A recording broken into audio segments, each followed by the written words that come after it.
The merciless sun beat down on the faded, sun-baked walls of Xylos, casting long, distorted shadows across the cracked earth. Dust, fine as flour, swirled with every gust of wind, coating everything in a perpetual layer of ochre, once a beacon of prosperity. A jewel set amidst the unforgiving sands, the empire of Xylos now buckled under the relentless weight of years of drought and the slow, agonizing exhaustion of its once bountiful mines.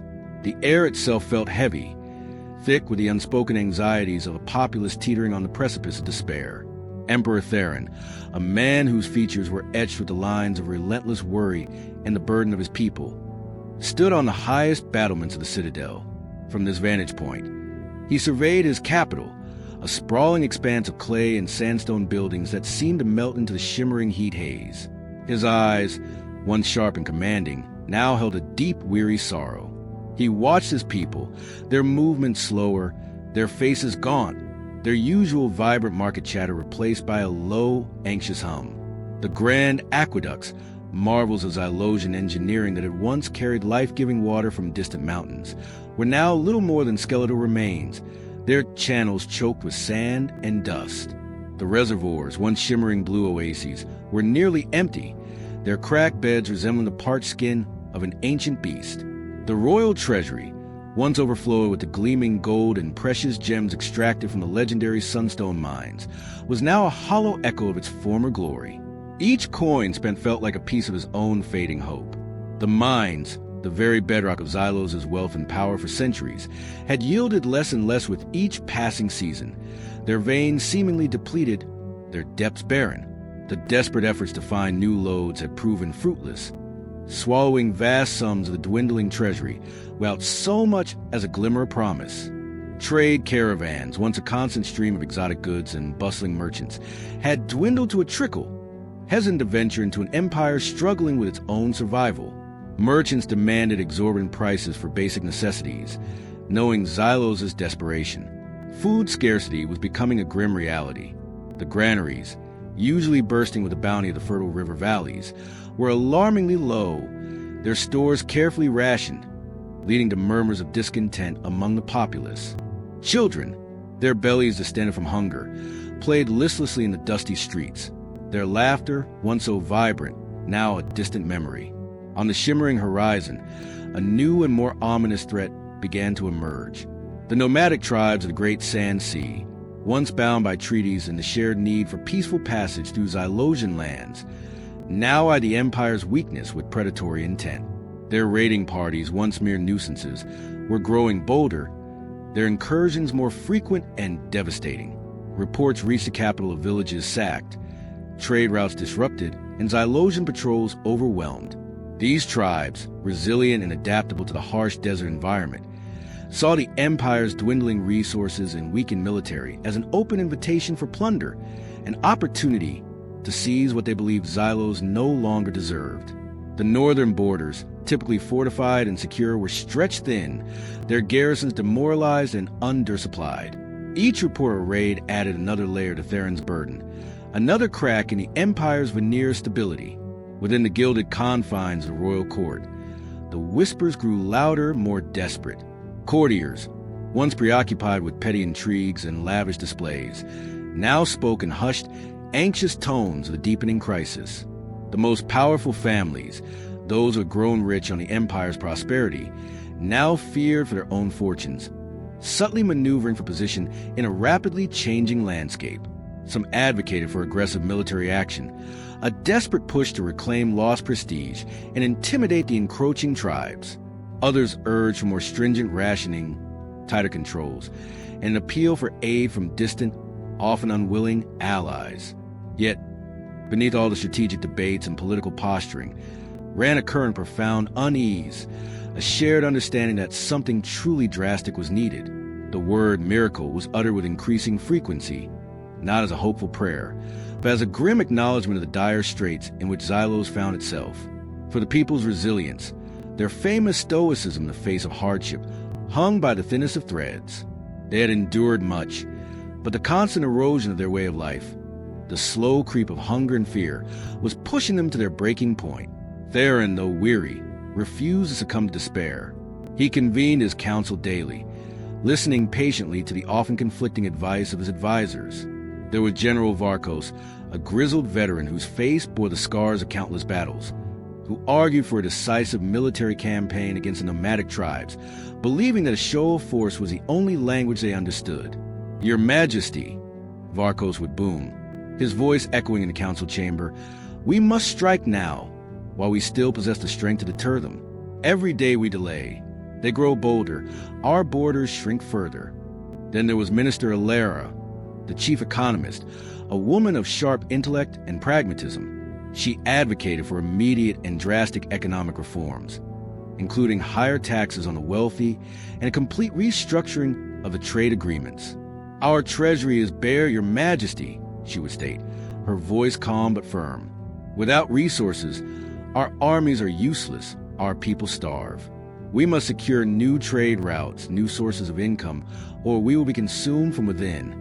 Her proposals, though sound, were deeply unpopular with the nobility, who saw their own fortunes threatened.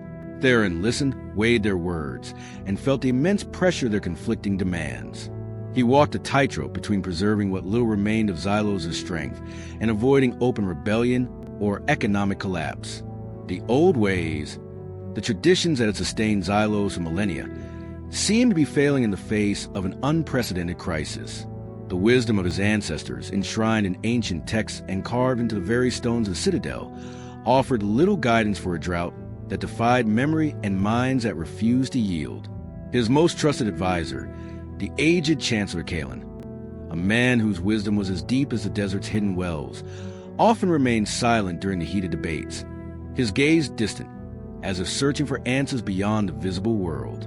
When he did speak, it was with a quiet gravitas that commanded attention.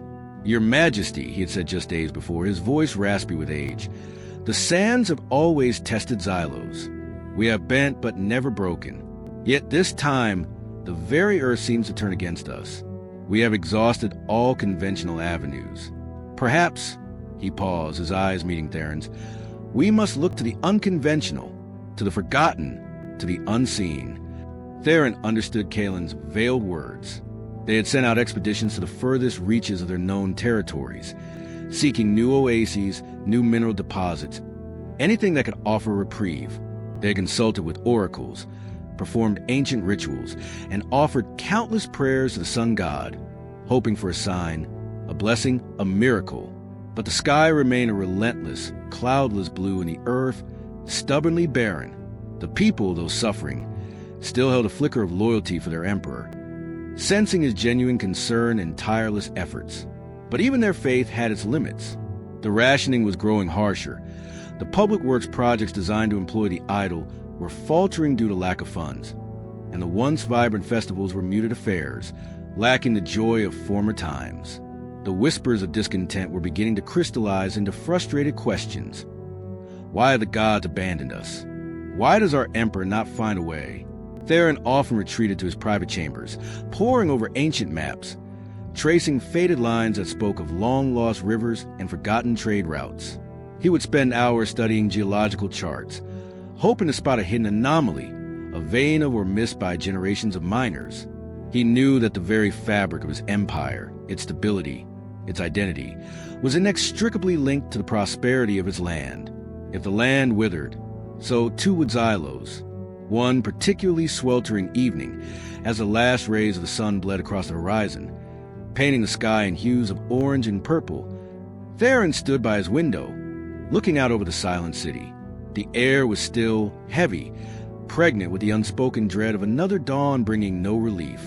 He thought of his ancestors, the founders of Xylos, who had carved a civilization out of the harsh desert, who had made the sun their ally and drawn immense wealth from the earth. What would they have done? Had they ever faced a challenge so absolute, so existential? He knew that the empire's fate, his people's survival, rested squarely on his shoulders. He felt the weight of every dry well, every empty granary, every anxious glance from his subjects. He knew that the thread of resilience Kalen spoke of was fraying, becoming thinner with each passing day. A desperate, almost primal urge for a solution consumed him. He needed an answer, a breakthrough, a stroke of fortune that could pull Xylos back from the brink. He needed a miracle, and as the last sliver of the sun vanished below the horizon, plunging Xylos into the cool, silent embrace of the desert night, Emperor Theron remained, vigilant and burdened, awaiting a dawn that might bring either salvation or final despair. The sun, Theron's merciless ally and tormentor, had vanished days ago, swallowed by an entity far more terrifying. An unprecedented sandstorm, a monstrous leviathan of swirling grit and wind, unlike anything witnessed in generations. It erupted from the deepest, most desolate reaches of the great sand sea, a churning, roaring wall of ochre that blotted out the sky and plunged the world into a choking twilight. For 4 relentless days and nights, it scourged the land, a cataclysmic tempest that tested the very foundations of Xylos and whispered tales of ancient, wrathful deities. Within the city walls, life ground to a halt. Windows were shuttered, doors barricaded, and even the bravest citizens dared not venture into the maelstrom. The air inside homes was thick with fine dust, clinging to everything, a constant reminder of the chaos raging outside. The howling wind, a mournful dirge, vibrated to the very stones of the citadel, a sound that seemed to echo the desperate heartbeats of Emperor Theron and his people. Far beyond the relative safety of Xylos' walls, in the treacherous, shifting heart of the desert, a small group of Xylosian explorers found themselves trapped within nature's unbridled fury. Their mission, undertaken with a blend of desperation and faint hope, was to map new water routes, to find undiscovered oases or subterranean springs that could quench the Empire's thirst. Led by Kale, a seasoned desert guide whose weathered face was a map of countless journeys, and accompanied by his 2 most trusted scouts, Lyra and Ronan, they were a hardy, resourceful trio. Kale, a man of few words but sharp instincts, had spent his entire life reading the subtle signs of the desert. He could feel the coming change in the air, taste the distant moisture, sense the whisper of hidden springs. But this storm, this monstrous force, defied all his experience, all his lore. They had been deep into a particularly desolate stretch of the desert, days from the nearest known outpost, when the sky had begun to darken with an unnatural swiftness. Kale had immediately recognized the signs, but the storm's speed and intensity had been terrifying. They barely had time to secure their meager supplies and huddle together before the first wave of sand struck, a blinding, suffocating hammer blow. Lyra, with her keen eyesight, had spotted a low, rocky outcrop, and they'd scrambled towards it, seeking any meager shelter from the onslaught. For days they endured. The wind shrieked like 1,000 demons, tearing at their cloaks, ripping at their very resolve. Sand, abrasive as ground glass, pelted every exposed inch of their skin, finding its way into their eyes, their mouths, their lungs. Visibility was often reduced to mere inches, a suffocating, blinding whiteout that stretched endlessly in every direction. They huddled together, conserving what little water and dry provisions they had, speaking only in shouts to be heard above the gale, their voices quickly lost in the roaring void. Fear was a constant companion, gnawing at their sanity. They knew the desert claimed many in its gentle silence, but this storm was a violent, vengeful entity, actively seeking to erase them from existence. On the 4th day, as the storm finally began to abate, its ferocious intensity slowly giving way to a more tolerable, though still powerful gale, Kale felt a tremor in the ground. It was not the familiar rumble of an aftershock, but something deeper, a sensation of massive displacement. The storm, in its destructive dance, had performed an act of unimaginable geological upheaval. The sheer force of the wind had scoured the surface of the desert, shifting dunes, eroding ancient rock formations, and, in one specific miraculous instance, tearing away millennia of accumulated sand and sediment. They were disoriented profoundly. Their internal compasses, usually infallible, were useless in the churning, featureless landscape. Their water skins were almost empty, their bodies aching, their minds clouded by exhaustion and the sustained terror of the storm. Lyra, usually vibrant and energetic, lay huddled, shivering, her eyes red-rimmed and swollen. Ronan, the youngest and strongest, fought to stay awake, his gaze distant, haunted. Kale, though equally battered, felt an instinctual pull, a subtle shift in the terrain that urged him forward. He knew they couldn't stay where they were. They needed to find more substantial shelter, a true respite before attempting to navigate back. Through the lingering, thick haze of airborne sand, Cale squinted, just beyond their previous, inadequate shelter. Where the relentless wind had been at its most furious, he saw it. The storm had carved a newly exposed rocky crevice inside a massive, previously unremarkable mesa. It wasn't a natural cave, but rather a deep, jagged gouge, almost surgical in its precision, a testament to the raw power that had just passed. It promised better protection, deeper shade, and perhaps a chance to rest without the constant sting of wind-driven sand. "Look," Cale rasped, his voice hoarse, pointing with a trembling finger. Lyra and Ronan, though weary, followed his gaze. A flicker of hope ignited in their dulled eyes. With newfound energy born of desperation, they stumbled toward the opening, their boots sinking into the churned, unstable sand that had once been the mesa's solid face. They crawled into the crevice, finding it surprisingly deep and wide, a temporary sanctuary from the still whistling wind. The air inside was calmer, albeit heavy with the smell of damp earth and displaced rock. As their eyes adjusted to the dim light filtering through the still swirling dust motes, Cale ran a hand over the rough, newly exposed rock face of the crevice. He felt its texture, cool and granular, and then he saw it. At first, he thought it was a trick of the light, or perhaps the feverish delusion brought on by thirst and exhaustion. But as he wiped away the thin layer of fine sand adhering to the rock, a glow met his gaze. An unusual glow, certainly, not the dull glint of mica or the crystalline sparkle of quartz, minerals he knew well. This was softer, warmer, a muted shimmer that seemed to emanate from within the very substance of the rock. He knelt, scraping away more of the loose debris with his trembling fingers. Lyra, noticing his sudden stillness, edged closer. "Cale, what is it?" she whispered, her voice barely audible. "Look," he repeated, his own voice a breathy whisper now, laced with an awe he hadn't felt in years. It was no wet sand, though the air felt strangely moist in this deep cut. It was no ordinary rock, not the familiar sandstone or granite he knew from their expeditions. As he brushed away a larger clump of sand, revealing a broader surface, the truth slammed into him with the force of a physical blow, even more staggering than the storm itself. It was gold. Not flecks, not pebbles, not the isolated veins they sometimes found in the depleted mines of Xylos. This was something entirely different, something beyond comprehension.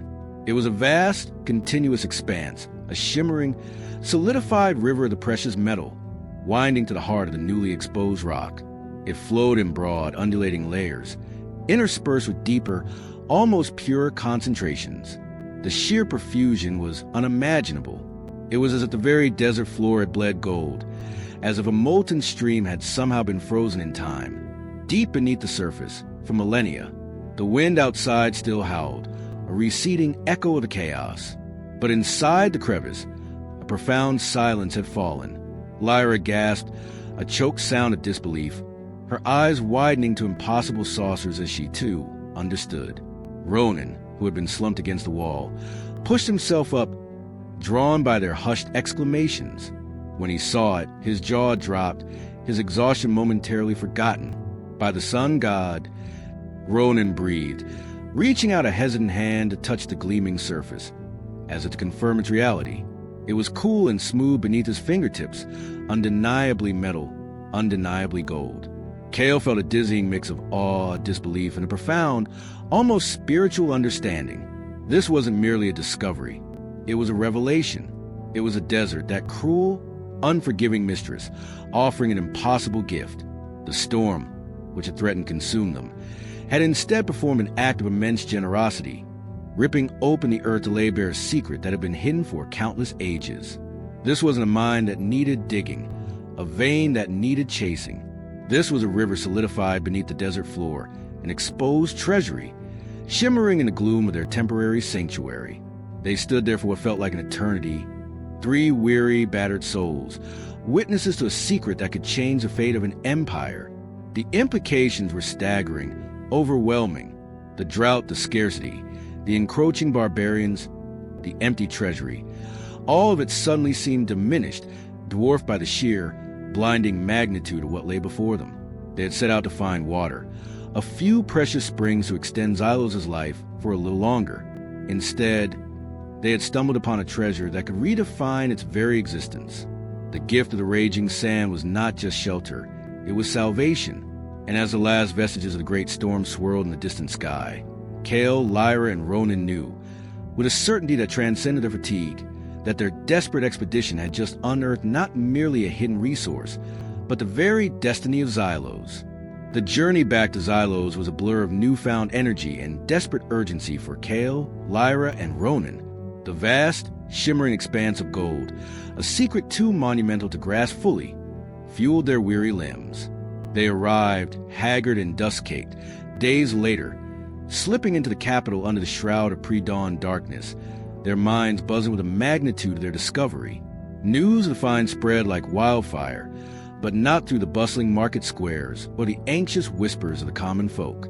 It ignited first among the explorers, the close-knit community of desert navigators and scouts who understood the impossible odds of such a discovery. Kale, a man of his word, sought out his most trusted contacts within the Guild of Cartographers, sharing the unbelievable tale in hushed, guarded tones. From there, the astonishing news began its perilous ascent, traveling through a carefully constructed network of loyalists and informants, until inevitably it reached the ears of Emperor Theron. Theron, in the quiet solitude of his study, was presented with Kale's handwritten report, a sparse, almost clinical account of the storm, the newly exposed crevice, and the impossible vein of pure gold. His initial reaction was one profound skepticism. He had faced too many false hopes, too many desperate pleas for resources that simply didn't exist. His weary mind, accustomed to disappointment, struggled to reconcile the image of a dying empire with the fantastical notion of a river of gold exposed by a freak storm. He suspected a trick of the light, an exhaustion-induced illusion on the part of his explorers, or, worse, a cruel hoax designed to capitalize on his desperation. Yet, there was something in Kale's reputation, a deeply ingrained trust in the explorer's integrity, that prevented outright dismissal. Kale was no dreamer. He was a pragmatist forged by the desert's harsh realities. Theron's deep-seated desperation, the gnawing anxiety for his people, also compelled him to consider even the most unlikely possibilities. If there was even a sliver of truth to Kale's wild tale, it was a truth Xylos could not afford to ignore. So, under the cloak of absolute secrecy, Theron sent a secret expedition to verify the discovery. This wasn't a large, official party. It was small, meticulously chosen, and comprised of individuals whose loyalty was unquestionable and whose discretion was absolute. Among them were General Varkos, whose skepticism was legendary but whose tactical mind was indispensable, Minister Alara, whose sharp economic eye would immediately discern true value, and of course, Kale himself as their guide. They left Xylos under the cover of a moonless night, their departure unobserved, their destination unknown even to the majority of the imperial court. The journey was arduous, mirroring the one Kale had endured, but driven by a new, almost feverish anticipation. When they finally reached the crevice, when General Varkos, stoic and unshakable, laid his hand upon the shimmering, exposed gold, his hardened features softened into an expression of profound shock. Minister Alara, ever the pragmatist, immediately began to estimate the sheer volume, her initial disbelief giving way to a calculating awe. The return was triumphant, though outwardly it was a subdued and unremarkable re-entry into the city. But within the confines of Theron's private chambers, the mood was electric. Kale presented the physical samples, confirming the immense wealth beyond any doubt. Not just flakes or small nuggets, but solid chunks of unblemished, pure gold, cut directly from the exposed vein. The initial reaction among Theron's closest advisors was not one of unbridled joy, but a chilling realization. Panic about how to hide such a treasure from envious eyes. The very existence of such a bounty, if it became public knowledge, would be a magnet for every desperate tribe, every covetous kingdom, every ambitious warlord in the known world. Xylos, already weak and vulnerable, would be torn apart by those seeking to claim this unimaginable fortune. The gold meant to be salvation could just as easily become its doom. General Varkos, recovering from his initial shock, immediately began to strategize defense. "Your Majesty," he boomed, his voice tinged with both awe and dread. "This is a gift, yes, but it is also a declaration of war if it falls into the wrong hands. We must fortify it immediately and with absolute secrecy." Minister Alara, her mind already racing, echoed his concerns. "The market will collapse if this is revealed prematurely. The value of gold itself could plummet. We must control the flow, manage the revelation, or risk economic chaos." The debates that followed were intense, filled with the urgent weight of their new reality. Some advocated for immediate, covert extraction, selling the gold off gradually in distant lands to replenish the treasury without drawing attention. Others suggested using it as a bargaining chip, revealing its existence only as a last resort in desperate negotiations.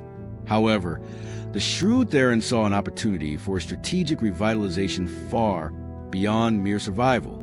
He understood that this wasn't just about replenishing coffers. It was about reclaiming Xylos' destiny. He knew that simple hoarding or gradual release wouldn't solve the Empire's fundamental problems. The dying agricultural lands, the dwindling population, the lost prestige. This gold, this miracle, had to be used as a catalyst for genuine, lasting change. It had to be the foundation for a new Xylos, stronger and more resilient than ever before. His plan, meticulously crafted in the quiet hours after the samples had been verified, was daring and audacious in its secrecy. His first and most critical order was for the construction of a discreet fortress around the deposit. This wasn't to be a grand, imposing citadel visible for miles. Instead, it was designed to blend into the surrounding desert, its walls made from local stone, its entrance cleverly concealed. He tasked a small, dedicated team of military engineers and architects, sworn to the strictest oath of silence. With its design and construction, they worked in a cover of night, using minimal, specialized labor, giving the impression of routine border patrols or small-scale mining operations to any distant observer. Next, Theron understood that extracting the gold required manpower, but not just any manpower. It required absolute, unquestioning loyalty. He mobilized a loyal workforce, sworn to secrecy. He personally selected individuals from the most reliable families, people who had served the Empire for generations, whose dedication was beyond reproach. Many of these were people who had suffered greatly from the drought, whose families were on the brink of starvation. He offered them not just wages, but a chance to save their empire, to be part of a secret that would restore Xylos to its former glory. They underwent a solemn, ancient ritual, swearing an oath on their lives and the lives of their descendants to never reveal the gold's location or its existence. They were housed within the growing fortress, their contact to the outside world strictly controlled, their every need provided for. The extraction process began immediately. Small, silent teams worked tirelessly within the crevice, chipping away at the exposed gold, using methods that left minimal trace. The raw metal was melted down into smaller, more manageable ingots within the fortress itself, and then disguised, often mixed with common minerals, to prevent detection during transport. The first shipment of gold was not used for lavish displays or to rebuild the empty treasury in a visible way. Theron was far too shrewd for such a folly. Instead, it was utilized with surgical precision to purchase vital supplies under false pretenses. Grain, vast quantities of it, began to arrive in Xylos from distant, unsuspecting kingdoms, carefully rerouted through discreet intermediaries. The public saw only the welcome sight of new food caravans, a glimmer of hope in the deepening crisis. They didn't know the source of the funds, only that the Emperor, somehow, was finding a way. Water filtration systems, advanced tools for well digging, and durable seeds for drought-resistant crops also flowed into the Empire, all purchased with the unseen wealth. These were not emergency measures. They were strategic investments in the long-term health of the agricultural sector, designed to slowly bring the land back to life. Simultaneously, a portion of the gold was used to strengthen defenses. New, higher-quality weapons were procured for the weary legions, along with fresh uniforms and better rations.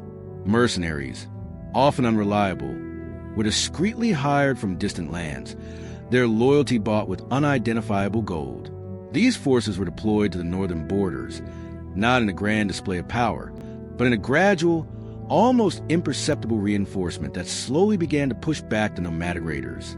The raids, once frequent and devastating, began to dwindle, met with unexpected resistance. The tribes, puzzled by Xylos' sudden, quiet resurgence, attributed it to changing desert conditions or renewed divine favor, unaware of the golden secret fueling its renewed strength. This strategic injection of wealth, carefully managed and utterly concealed, began to relieve the immediate pressure on the empire. The gnawing fear of starvation slowly began to recede as food became more available. The threat from the nomadic tribes lessened, bringing a tentative sense of security to the border regions. Theron, though still bearing the heavy weight of secret, felt a cautious optimism blooming within him. The miracle, once a desperate whisper in the wind, was now a tangible reality, carefully guarded and strategically deployed. The whisper of prosperity was beginning to echo through the dusty streets of Xylos, a promise of a future forged in secret, a future built upon a fortune that had been hidden for millennia, waiting for a storm to reveal its destiny. The initial, fragile whispers of hope that had begun to circulate through Xylos after the arrival of new food caravans and the subtle strengthening of border defenses soon swelled into a powerful, undeniable hum. It wasn't just survival Theron had achieved. It was a foundation for a profound transformation. With a steady flow of gold, extracted in secret from the aptly named Gift Crevice and meticulously managed by Minister Alara, Xylos began its astonishing recovery. The change was gradual, imperceptible at first to the untrained eye, but relentless in its positive momentum. The most critical and immediate impact was on the very lifeblood of the empire, water. No longer reliant solely on the dwindling mountain snowmelt or the capriciousness of sparse rains, water reserves were replenished through irrigation projects fueled by the new wealth. Under the astute guidance of engineers whose projects had been shelved for lack of funds, ancient aqueducts were not merely repaired but expanded, their channels cleaned and deepened, ensuring more efficient water delivery. More significantly, vast sums were invested in subterranean engineering. Well-digging teams, equipped with newly purchased tools and supplies, worked tirelessly, tapping into deeper, previously unreachable aquifers. The discovery of the gold had not only provided the means, but it also revitalized the spirit of innovation that had once defined Xylos. New, ingenious water collection systems, inspired by forgotten schematics and modern necessities, dotted a landscape, capturing every precious drop of moisture from the desert air. Reservoirs, once cracked and empty, slowly began to fill, their shimmering surfaces reflecting the Xylosian sun, a sight that brought tears to the eyes of the populace. Fields that had lain fallow for years, dust bowls of despair, now began to show nascent green shoots as water flowed into them once more. The sound of running water, once a distant memory, became a daily symphony in the revitalized irrigation channels, a testament to the empire's unexpected rebirth. As the agricultural lands slowly bloomed, so too did the empire's economic prospects. New trade routes opened, with merchants eager to trade with the suddenly prosperous empire. Word, though unofficial and untraceable, had begun to spread through distant trading hubs. Xylos was no longer a dying land. Its markets were once again vibrant, filled with high-quality goods, and most importantly, its coffers seemed miraculously replenished. The gold, carefully converted into various currencies and spent in a way that didn't flood any single market, enabled Xylos to purchase not just necessities but luxuries, re-establishing its position as a valuable trading partner. Caravans, heavier and more frequent, laden with silks, spices, rare metals, and exotic timbers, began to snake their way across the desert and through mountain passes, their journey protected by the newly fortified garrisons. Xylosian traders, once desperate and bargaining from a position of weakness, now negotiate from strength, their purses full, their terms firm. The royal treasury, once emptied, was now not just full but growing, its contents carefully diversified. Minister Alara's meticulous management ensured that the gold was invested wisely, fostering new industries, funding research into drought-resistant crops, and even establishing academies for young scholars and artisans. The shift in Xylos' fortunes was so profound that it did not escape the notice of its former adversaries. The once threatening nomadic tribes now sought agreements and alliances drawn to Xylos' power and stability. General Varkos' strategic deployment of the subtly reinforced legions had led to a significant decrease in border raids. when raiding parties had ventured too close. They were met with well-supplied, highly disciplined Zylosian soldiers who fought with renewed vigor and unexpected tactical superiority. The tribes, having witnessed Xylos' seeming decline, were bewildered by this sudden resurgence. Their initial frustration at the renewed resistance slowly transformed into a grudging respect, then an opportunistic interest. They saw that Xylos, far from collapsing, was thriving. Why fight a strong, stable empire when you could trade with it, forge alliances, and benefit from its newfound prosperity? Emperor Theron, through discreet envoys and carefully orchestrated diplomatic overtures, extended invitations for renewed treaties and trade agreements. These were not demands, but proposals of mutual benefit. The nomadic chieftains, pragmatic and survival-oriented, recognized the changing winds. They entered into negotiations, and soon, pacts were reestablished, trade flourished, and even some young Xylosian noblemen and tribal warriors found common ground, exchanging tales and skills. The northern borders, once a source of constant anxiety, transformed into zones of vibrant, albeit carefully managed, cultural exchange and commerce. The transformation of Xylos was embodied most clearly in its leader. The once weary Emperor Theron became the visionary, who guided his people into a new golden age. The lines of worry that had etched his face did not vanish entirely, but they were softened by a profound sense of purpose and pride. He walked with renewed spring in his step, his eyes once again sharp and commanding, filled with a vibrant hope for the future. He was no longer reacting to crises, but proactively shaping the destiny of his empire. He implemented sweeping reforms, spurred by the newfound wealth, but driven by a deeper understanding of his people's needs. Education flourished, art thrived, and Xylosian engineers and architects, fueled by abundant resources, embarked on ambitious projects that pushed the boundaries of what was thought possible in the desert. Theron understood that true prosperity was not just about gold in the treasury, but about the well-being and spirit of his people. He reinvested heavily in public services, ensuring clean water reached even the poorest districts, that schools were open to all children, and that the sick received care. The memory of the lean years remained, a sober reminder, but was overshadowed by the burgeoning reality of abundance. The Xylosian people, once on the verge of despair, now walk with their heads held high, their laughter echoing in the revitalized streets, their faith in their emperor and their empire stronger than ever. They spoke of the Emperor of Miracles, attributing their salvation to divine favor and Theron's unwavering leadership. They never knew the full truth of the gift crevice, only that their fortunes had inexplicably turned. The story of Xylos became a legend in itself, whispered across distant lands. It was a testament to the unpredictable nature of fate, showing that sometimes the destiny of an empire can be forged not in battles, but in the dust of a forgotten desert. It wasn't the strength of an army that ultimately saved Xylos, nor the genius of its strategists, though both played their part. It was the sheer improbable luck of a raging sandstorm, a force of nature that, in its destructive fury, uncovered a secret bounty. This secret, carefully guarded and wisely used, transformed a dying empire into a thriving, resilient power, a beacon of prosperity once more. The forgotten gold, hidden for millennia, had awakened Xylos, proving that even in the bleakest of times, destiny can be rewritten by the most unexpected turn of fortune. The Golden Age had begun, and its foundation lay in the miraculous gift of the desert, a silent monument to the day a hidden river of gold decided the fate of an empire.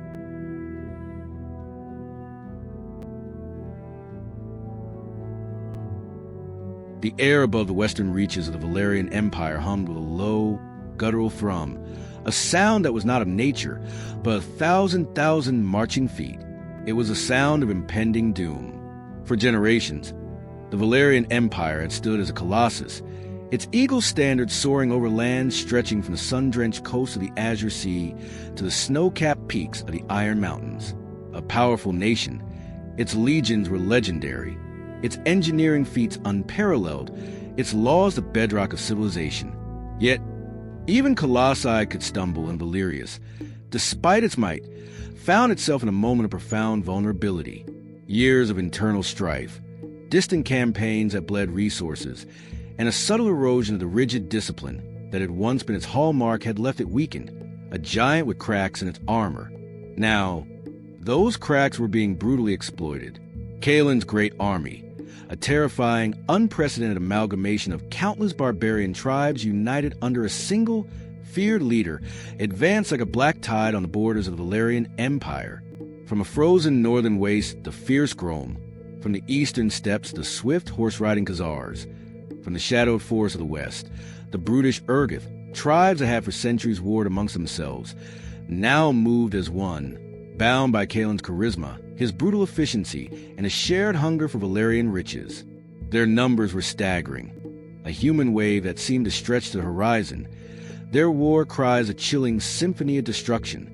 Emperor Antonius, a man whose silvering temples belied the fire in his eyes, stood on the ramparts of Fort Aurelius, the last major stronghold before the Valyrian heartland. His face, usually a mask of imperial composure, was etched with a grim determination. He was a seasoned strategist, having spent decades on the frontiers, understanding the ebb and flow of battle, the psychology of both his own men and their enemies. He had rallied his legions, summoning every available cohort from distant garrisons, stripping border posts bare to bolster his main force.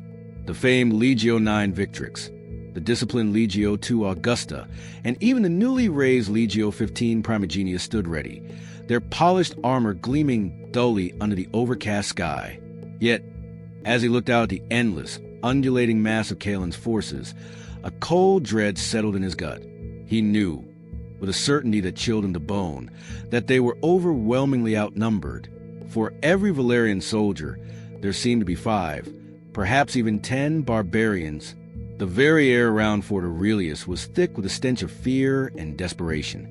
The defenses were exhausted after years of small skirmishes. For too long, the Valyrian strategy had been one of containment, of pushing back minor incursions, of maintaining a fragile peace through a show of strength. But these had been mere scratches compared to the gaping wound that Kaelin's army now represented. Border forts had fallen, their garrisons massacred. Supply lines were constantly harassed, leading to shortages even in the main camps. The constant attrition, the endless watch, the lack of decisive victory had worn down the once indomitable spirit of the Valyrian soldier. The troops' morale was shattered. They had seen the reports, heard the rumors, witnessed the endless stream of refugees fleeing the barbarian onslaught. They knew the brutality of Kaelin's army, their disregard for traditional rules of engagement, their thirst for plunder and destruction. The tales of entire towns put to the torch, of fields salted, of women and children carried off, weighed heavily on their minds. The discipline that was the hallmark of the Valyrian legions, the very foundation of their superiority, was fraying. Soldiers whispered in their tents of desertion, of impossible odds, of a glorious past that seemed increasingly irrelevant in the face of such overwhelming barbarity. Even the centurions, pillars of strength, wore expressions of grim resignation. Antonius walked among his men, his presence a desperate attempt to instill courage. He spoke of Valyrian glory, of duty, of protecting their homes and families. He reminded them of past victories against impossible odds, of the resilience of their ancestors. But even as he spoke, he saw the hollow eyes, the forced nods, the underlying fear that no amount of rhetoric could entirely dispel. He knew that the true test would come not from his words, but from the clash of steel, a clash they were ill-prepared to win. The decisive battle approached, its shadow lengthening with each passing hour. Kaelin, a master of psychological warfare as much as brute force, had sent envoys bearing chilling messages of inevitable conquest, demanding unconditional surrender. Antonius had, of course, refused, but the messages had served their purpose, further eroding the Valyrian will. The chosen battlefield was the Calcaeus Plain, a vast, flat expanse of open terrain located a day's march from Fort Aurelius. Antonius had chosen it not out of preference, but out of necessity. It was the only place large enough to deploy his remaining legions in a cohesive formation, and the only place where he could hope to force a pitched battle rather than be picked apart piecemeal. But the Calcaeus Plain was a double-edged sword. For Kaelin, it was ideal. It was an open stage where his brute force could crush Valyrian discipline. The barbarians, with their sheer numbers, their chaotic but relentless charges, and their diverse weaponry, thrived in open ground. They could swarm, envelop, and overwhelm. Their lack of sophisticated tactics was compensated by their overwhelming numerical superiority and their savage ferocity. They fought like a wild beast, tearing at their prey until it succumbed. For the Valerians, accustomed to fighting in disciplined formations, utilizing terrain to their advantage, and relying on precise maneuvers, the Calcaeus Plain was a nightmare. It offered no natural choke points, no elevated positions, no cover. It was a flat, featureless expanse where their superior training and organization might be drowned under a tide of sheer bodies. Antonius envisioned the barbarian hordes crashing against his shield walls, wave after wave, until even the most disciplined legionnaire buckled under the relentless pressure. He saw his carefully crafted formations breaking, his men being isolated and cut down. A defeat there on the Calcaeus Plain would not merely be a setback, it would mean the end of Valerius. For the Aurelius, though strong, could not withstand a prolonged siege if the main army was annihilated. The capital, Valeriana, a city of unparalleled beauty and history, would lie open to Caelen's ravaging hordes. The very notion sent a shiver down Antonius' spine. He imagined the libraries burning, the temples desecrated, the people enslaved or slaughtered. The legacy of 1,000 years, the very heart of civilization, would be extinguished in a tide of blood and fire. Antonius retreated to his command tent. The maps of Calcaeus Plain spread before him. He traced the lines of his planned deployment, the positions of his cohorts, the limited reserves he could muster. Every tactical decision felt like a gamble with the highest possible stakes. He considered desperate measures, a feigned retreat, a night attack, an attempt to lure Caelen into a more defensible position. But Caelen was too cunning, too experienced in the art of war. He would not be easily fooled. The barbarian leader understood his own strengths and Valerius's weaknesses. He wanted this open field confrontation, this direct clash where numbers alone would decide the victor. Outside, the camp was a hive of subdued activity. Soldiers sharpened their swords, polished their shields, and performed their final rituals. Priests moved among the ranks, offering blessings and words of comfort, though their own faces betrayed their apprehension. The air was heavy with the metallic tang of fear and the acrid smoke of countless small fires. The silence of the night was broken only by the distant, rhythmic drumming from the barbarian camp, a constant, mocking reminder of their overwhelming presence, a psychological weapon designed to break Valerian resolve even before the battle began. Antonius knew his men were brave. They would fight, and they would die, with the courage that had defined Valerius for centuries. But courage alone could not overcome such a numerical disparity, such a tactical disadvantage. He closed his eyes, picturing the Calcaeus Plain, imagining the clash, the inevitable outcome. He had exhausted every strategic option, every military maneuver. He had rallied every available man, emptied every last coin from the treasury to arm and supply them. He had prayed to the gods, offered sacrifices, sought omens. But the gods remained silent, and the omens were grim. He thought of his family, his beloved wife, his young son, safe within the distant capital, unaware of the immediate peril. He thought of the generations of emperors who had built this empire, who had defended it against countless threats. Was he to be the one to preside over its final, ignominious collapse? The weight of history, the burden of his people's future, pressed down on him with crushing force. As the first faint streaks of dawn began to paint the eastern sky, promising another day of battle, Antonius stood alone in his tent, looking at the map. His jaw was set, his resolve hardened by the desperate reality. He would lead his men, he would fight, and he would die, if necessary, defending Valerius. But deep within his heart, a quiet, desperate plea formed, a silent cry to heaven for something, anything, to turn the tide. A miracle, perhaps, a stroke of impossible luck. For without it, the sun rising over the Calcaeus Plain would surely set on the Valerian Empire forever. As dusk bled into night on the eve of the decisive battle, the Calcaeus Plain simmered with an ominous tension. On one side, the Valerian camp, a tableau of quiet dread and grim preparations. On the other, stretching for miles across the vast, flat expanse, lay the sprawling, chaotic encampment of Caelen's great army. Within the barbarian lines, the air thrummed not with apprehension, but with a barbaric revelry. On the night before the battle, as Kalen and his generals celebrated their impending victory, their roars of triumph echoed across the plain, carried on the calm, deceptively still air. Bonfires blazed, casting flickering shadows of dancing warriors against a backdrop of countless tents. They feasted on plundered meat, drank potent brews, and chanted war songs, their confidence swelling with every drumbeat. Kalen, seated on a makeshift throne of captured Balerian banners, laughed a deep, resonant laugh, his eyes gleaming with the anticipation of conquest. His shamans had read the entrails. His prophets had seen the signs. Valerius was theirs for the taking. Then, as if summoned by the very arrogance of their revelry, the sky began to shift. A low, distant rumble, barely audible over the barbarian din, rippled through the air.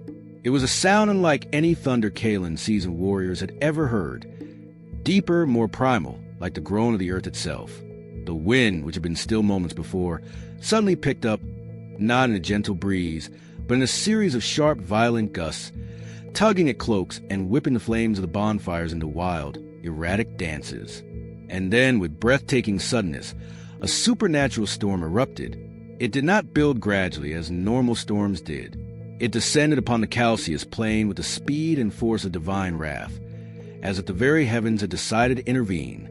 The sky, which had minute ago shone faint stars, was ripped open by a blinding flash of lightning. Not single bolts, but continuous, jagged streaks of electric fire that tore through blackness, illuminating the terrified faces of men and animals alike. Each crack was deafening, a percussive blow that seemed to shake the very ground beneath their feet. The air was instantly charged with the acrid smell of ozone, a terrifying prelude to the chaos that followed. Immediately, a howling wind, unlike anything seen before, descended upon the barbarian camp. It was a furious, uproarious gale that screamed like 1,000 banshees, a physical force that battered everything in its path. It wasn't just strong. It was a living, malevolent entity, an invisible giant ripping at the fabric of the world. Tents were torn down with terrifying ease, their flimsy frames snapping like kindling, their canvas flapping wildly before being ripped from their moorings and sent tumbling across the plain like discarded leaves. The orderly rows of Kalen's encampment dissolved into a chaotic maelstrom of flying fabric and splintered wood. Warriors, caught unawares, struggled to hold on to their shelters, only to be thrown to the ground by the sheer force of the wind. The celebratory fires, moment ago symbols of their impending victory, became dangerous, uncontrolled blazes, scattering burning embers that ignited new pockets of destruction. More critically, provisions were blown away. Sacks of grain, barrels of meat, stacks of dried fruit, the very sustenance of the vast army, were ripped open and scattered to the winds, their contents lost to the mud and the gale. Weapons, laid out for the morning's battle, were picked up and hurled like deadly projectiles. Bows snapped. Spears were driven into the earth by unseen forces, and even heavy shields were dragged across the ground, rendered useless in the chaos. Then came the torrential rains. Not drops, but sheets of icy water, a deluge that instantly extinguished any remaining fires and turned the dry, dusty Calcaeus plain into a treacherous, churning morass.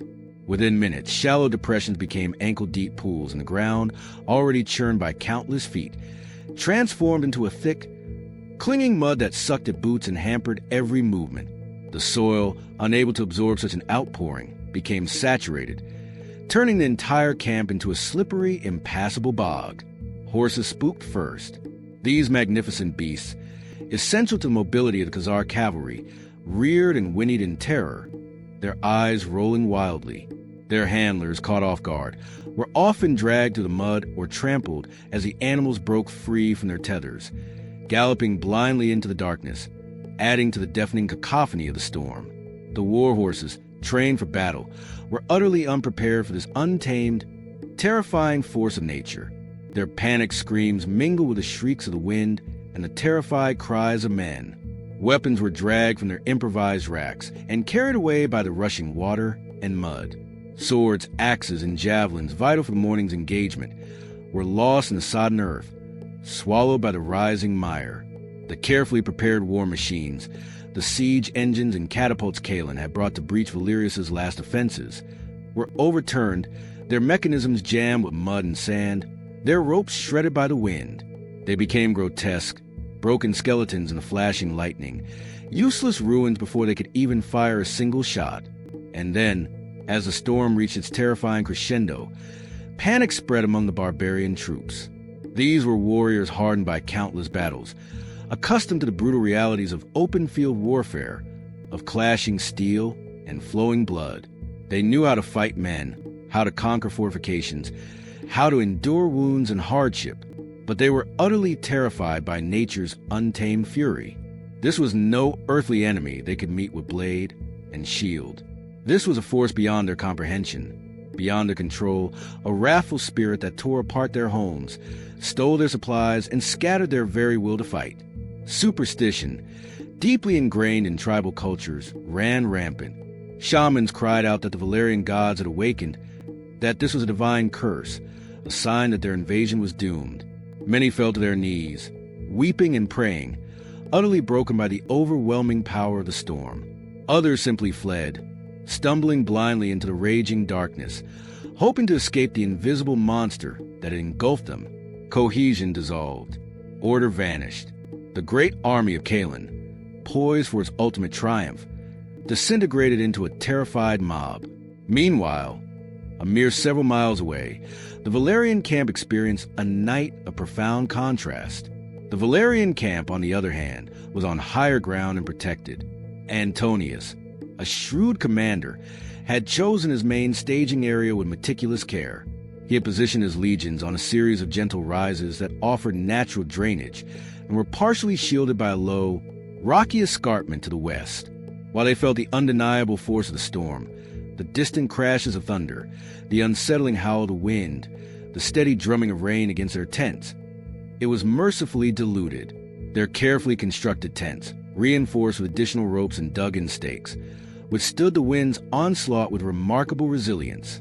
Their provisions, stored in deep, protected trenches and covered with oiled tarpaulins, remained largely dry and secure. Their horses, though nervous, were sheltered in natural depressions and kept calm by their disciplined handlers. The legionaries, though unnerved by the sheer ferocity of the weather, maintained their composure. Their training, their strict adherence to order even in the face of chaos, held firm. They were accustomed to hardship, to discipline and adversity. This was merely another test, albeit an extreme one, of their resilience. Antonius, peering out from his command tent, saw the flashes of lightning illuminating the distant, horrifying chaos of the barbarian camp. He heard the faint, desperate screams carried on the wind, the distant whinnies of panicked horses. A grim, disbelieving awe settled over him. This was it, the miracle he had silently pleaded for, the stroke of impossible luck. He had seen fierce storms before, but never one so sudden, so absolute, so perfectly timed to utterly devastate his enemy, while leaving his own forces relatively unscathed. It was as if the gods themselves had answered his desperate plea, clearing the board for a new game. His officers, shaken but resolute, reported minimal damage. A few snapped tent poles, some waterlogged equipment, but no significant losses. Morale, which had been at an all-time low, now surged with a surge of almost religious fervor. The storm, which had struck with the ferocity of divine judgment, was seen not as a natural disaster, but as a clear sign of the gods' favor. It was an omen, a blessing, proof that Valerius was indeed meant to endure. The fear of facing Kaelin's overwhelming numbers was suddenly replaced by a surge of righteous indignation and renewed confidence. As the first, tentative gray light of dawn began to pierce the receding storm clouds, revealing the sodden, ruined landscape of Kaelin's camp, Antonius knew the tide had turned. The dice of fate, thrown so recklessly by the heavens, had landed squarely in Valerius's favor. The storm had not merely been a meteorological event.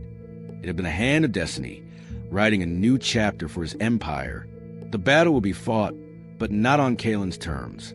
It would be fought on the terms dictated by nature's untamed fury, a fury that had, by an unimaginable twist of fate, saved the Valyrian throne.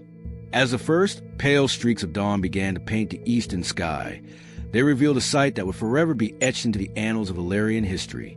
The night's supernatural tempest, which had roared with the fury of 1,000 dragons, had finally begun to subside. leaving behind a landscape utterly transformed. The once flat expanse of Calcius Plain was a scene of devastation for Kaelin's army, a nightmare made real by the receding darkness. The barbarian camp, hours before a place of boisterous celebration and confident anticipation, was now a wretched tableau of ruin and disarray. Tents, hundreds upon hundreds of them, lay shredded and flattened, their tattered canvas resembling the carcasses of monstrous birds. Fires, moments before roaring beacons of revelry, were now extinguished, smoldering pits of mud and ash. The air hung thick with the stench of damp earth, scattered refuse, and the raw, acrid smell of fear and despair. The human cost was even more profound. Many warriors had fled during the night, demoralized by the storm's brutal assault. These were men of varied tribes, bound by Kaelin's will but ultimately driven by self-preservation. The storm had shattered their superstitions, convinced them that the gods themselves fought for Valerius. As the wind shrieked and the lightning tore through the sky, thousands simply broke, melting away into the darkness, preferring the unforgiving vastness of the desert to the wrath of angered deities and the inevitable slaughter. They stumbled to the mud, abandoning their weapons, their very sense of identity, desperate only to escape the unseen tormentor. Those who remained huddled in miserable clumps, shivering, soaked to the bone, their faces slack with shock and exhaustion. Their fierce war cries were replaced by whimpers, their confident swagger by trembling steps. Their preparations for battle, meticulous by barbarian standards, were utterly undone. Their weapons were wet and puddled, lying half-buried in the newly formed quagmire. Bowstrings were slack with moisture, their wooden frames warped. Swords and axes, once gleaming, were now caked in mud, their edges dulled. Many had been swept away entirely by the flash floods that had coursed through the camp. The vaunted siege engines that Kaelin had planned to unleash upon Fort Aurelius stood as broken monuments to his thwarted ambition. Their catapults were damaged, their massive arms snapped, their ropes frayed, their intricate mechanisms jammed with grit and debris. They were rendered utterly useless, incapable of launching even a single stone. The massive log rams lay submerged in muddy pools, too heavy to move, too waterlogged to be effective. More critically, their attack organization was broken. The elaborate tribal formations, the planned charges, the coordinated maneuvers Kaelin had painstakingly drilled into his disparate forces, had dissolved into a formless, chaotic mass. Leaders struggled to find their sub-commanders. Units were hopelessly mixed, and the chain of command had snapped under the strain of the night's terror. Shouts of order were met with blank stares or panicked muttering. The barbarian army, once a terrifying, unified black tide, was now nothing more than a vast, demoralized mob, clinging to the remnants of its numbers in desperate confusion. Kaelin himself was a terrifying figure as dawn broke, his face a mask of rage and disbelief, smeared with mud and rainwater. He moved through a shattered camp like a wounded beast, roaring orders, striking men who cowered, trying desperately to regroup his forces. He bellowed at his shamans, demanding explanations, but they could offer none, their own faith equally shattered. He tried to rally his chieftains, reminding them of their oaths, of the plunder that awaited them, but even their hardened faces reflected the profound shock of the night. Their war horses, those that hadn't fled, stood shivering, too skittish to be mounted for a charge. The ground, now a treacherous expanse of knee-deep mud in places, made any swift movement impossible, let alone a coordinated charge. Kaelin saw in their eyes, felt in the unresponsive silence of his men. Morale was broken. The spirit that forged his great army, the sheer hunger for conquest, had been drowned in the torrential rains, scattered by the supernatural winds. Meanwhile, back at the Valerian camp, a very different scene unfolded. Though sleep had been elusive, the legionaries were well-rested compared to their adversaries. Their tents, though damp, were largely intact, their weapons clean and ready. As the first light of dawn revealed the devastation across the plain, Emperor Antonius, standing with his most trusted officers, received reports from his scouts. These were not cautious, hesitant observations, but breathless account of utter chaos in the barbarian lines. The scouts, risking their lives to approach the enemy camp in the storm's dying throes, spoke of disarray, panic, fleeing warriors, and ruined war machines. Their voices trembled not with fear, but with awe and exhilaration. They described a scene of such utter ruin that it bordered on the miraculous. Antonius listened, his heart pounding not with dread, but with a surge of adrenaline he hadn't felt in years. He saw the barbarian camp laid bare, a vast wounded animal. He understood the tactical implications instantly.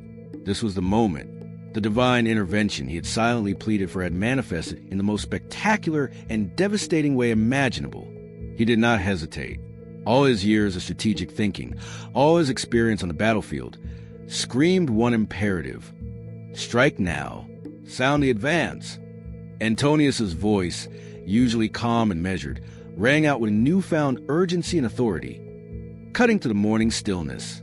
His officers, their faces reflecting a mix of shock and dawning comprehension, snapped to attention. There was no need for complex orders, no room for second-guessing. The situation was clear. He ordered an immediate attack. Before the barbarians could recover, there would be no lengthy preparations, no formal morning rituals, no breakfast. Speed was paramount. Every moment wasted allowed Cailan a chance, however slim, to pull his shattered forces together. The element of surprise, though diminished by the light of dawn, was still on their side. The barbarians would expect a day of regrouping, not an immediate offensive. The Valerian trumpets blared, their clear, resonant calls cutting to the lingering wind and the sounds of distant barbarian misery. It was a sound that had struck fear into the hearts of countless enemies, but today it carried a different weight.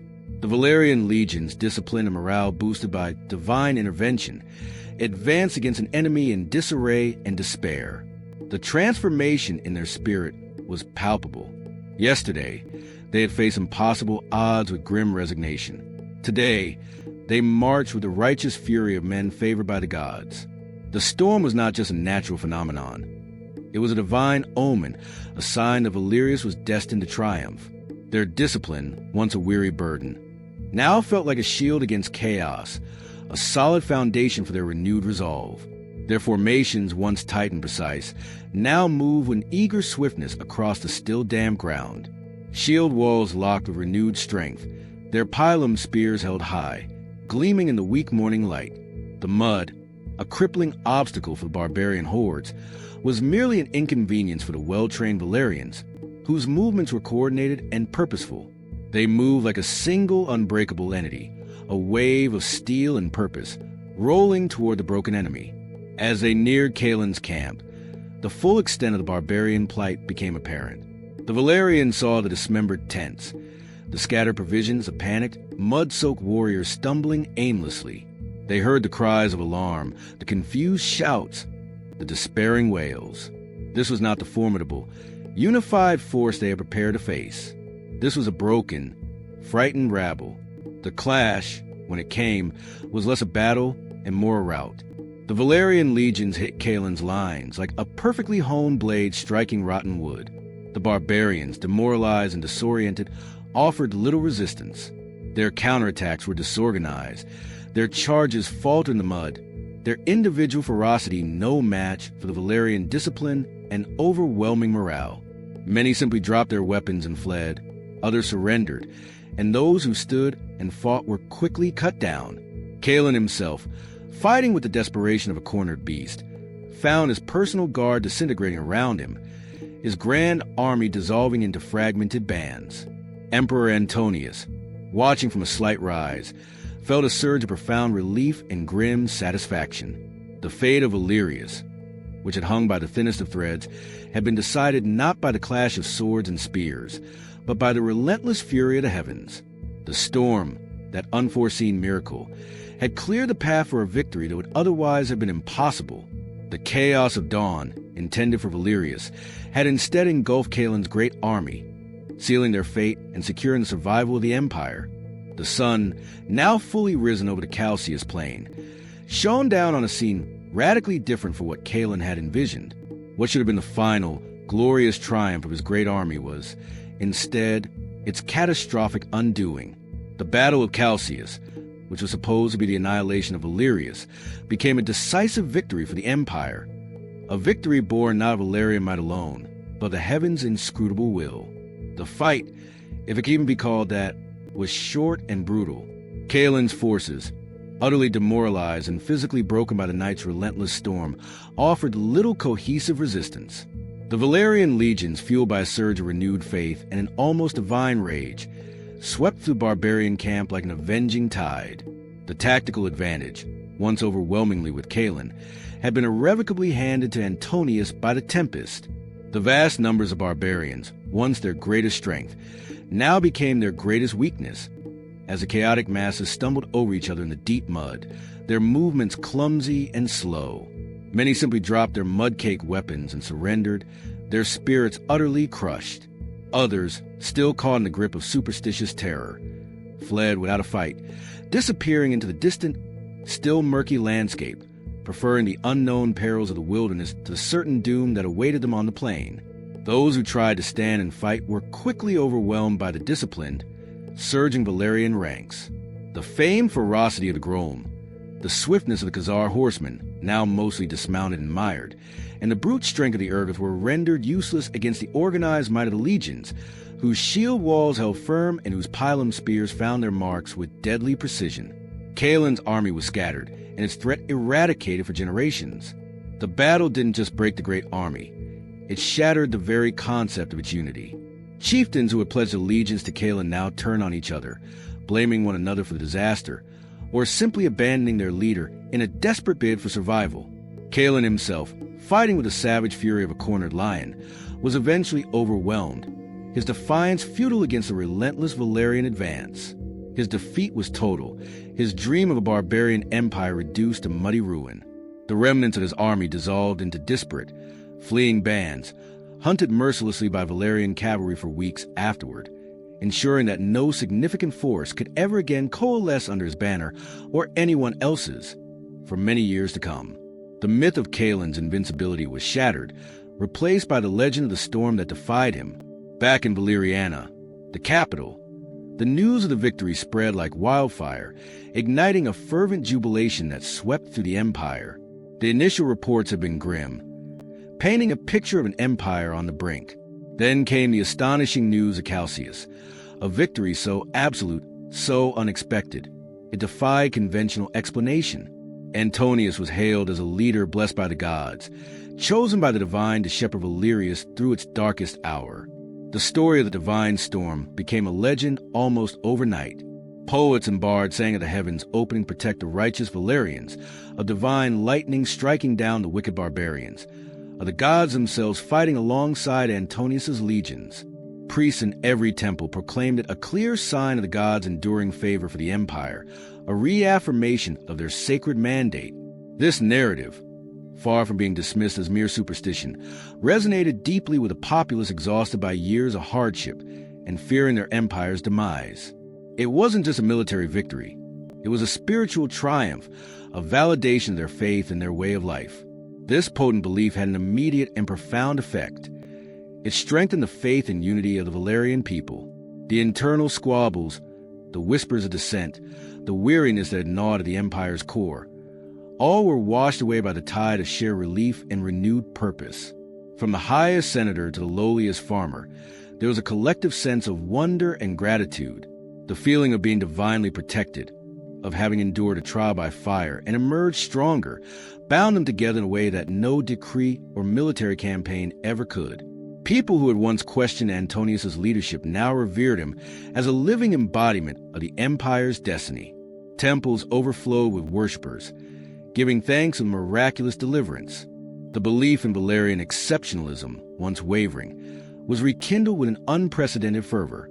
The empire not only survived, but emerged from the crisis stronger and more unified. With the barbarian threat eliminated, Antonius was able to recall legions from distant, less critical frontiers, consolidating his military power. The vast resources that had been poured into defensive measures could now be redirected towards reconstruction and development. Towns ravaged by barbarian raids were rebuilt, their infrastructure improved. Trade routes, once precarious, were now safe and bustling, leading to a resurgence in commerce and a replenishment of the imperial treasury. The sense of shared purpose fostered by the divine storm allowed Antonius to implement reforms that might otherwise have met resistance.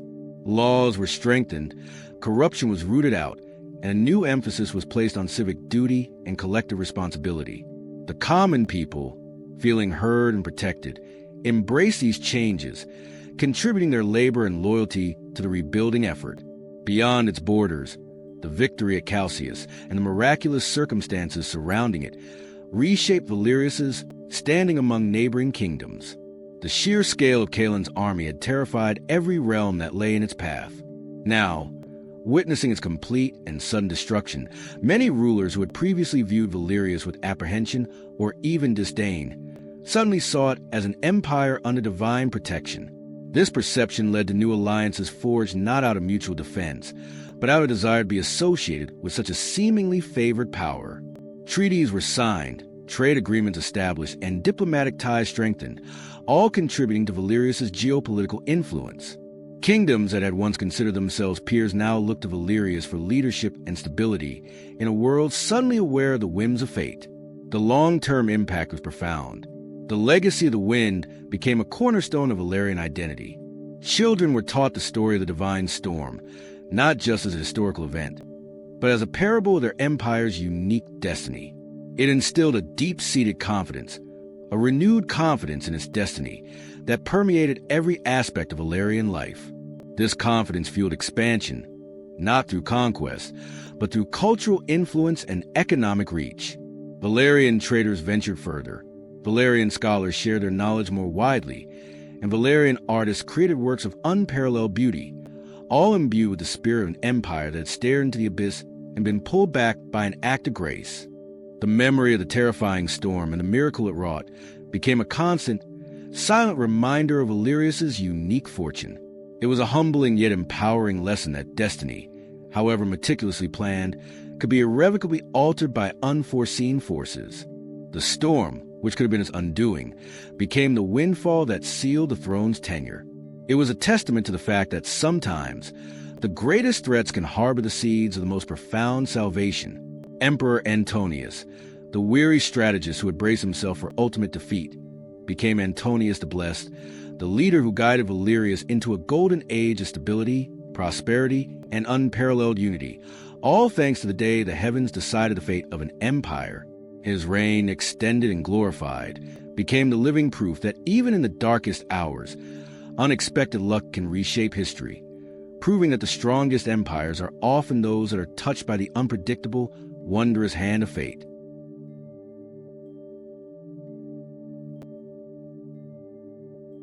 The Aquilian Empire, a sprawling mosaic of islands and coastal territories, breathed with the rhythm of the ocean. Its very existence, its wealth, its culture, and its aspirations were inextricably bound to the vast, shimmering expanse of the great Azure Sea. From the bustling docks of Port Aquila, where colossal merchant vessels unfurled sails adorned with the imperial eagle, to the farthest trading outposts on distant archipelagos, the Aquilian Empire, with its vast coastline and commercial ambitions, depended on its naval fleet to maintain its hegemony. It was more than just a military force. It was the lifeblood of the empire, the iron fist that protected its trade arteries, the swift messenger that carried its decrees, and the proud symbol of its dominion. For centuries, the Aquilian fleet had been unmatched, its galleys and triremes renowned for their sturdy construction, their disciplined oarsmen, and the unwavering courage of their marines. Yet, even the mightiest oak could be gnawed at its roots. For generations, the empire had been locked in a cold, often hot, rivalry with a neighboring and technologically advanced Pyrrhian confederation. Pyros, a collection of independent city-states united by a common tongue and a fierce spirit of innovation, lacked Aquilia's vast territorial reach, but compensated with intellectual prowess and a relentless drive for progress. Their rivalry was ancient, etched into the very stones of their respective capitals. Fueled by competing trade interests, territorial disputes over lucrative fishing grounds, and a deep-seated cultural animosity, Aquileia saw Pyros as an upstart collection of merchants and scholars. Pyros viewed Aquileia as a ponderous, arrogant giant clinging to outdated traditions. In recent decades, this rivalry had taken a perilous turn for Aquileia.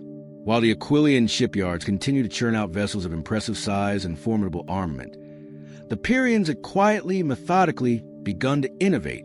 Whispers from captured sailors and intercepted dispatches spoke of new hull designs, revolutionary rigging, and propulsion systems that defied conventional understanding.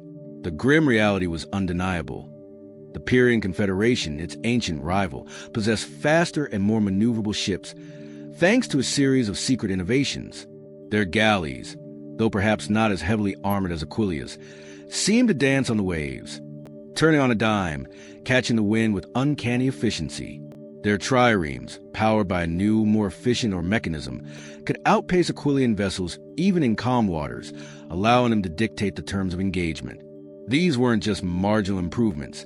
They represented a fundamental shift in naval architecture, a leap forward that Aquilia, for all its pride and tradition, had failed to match. The consequences were becoming increasingly dire. Naval skirmishes were frequent, almost a daily occurrence in the disputed waters, ranging from minor clashes over fishing rights to full-blown engagements involving dozens of ships. The Aquilian fleet, relying on its numerical superiority, would often deploy larger squadrons to overwhelm smaller Pyrrhian detachments.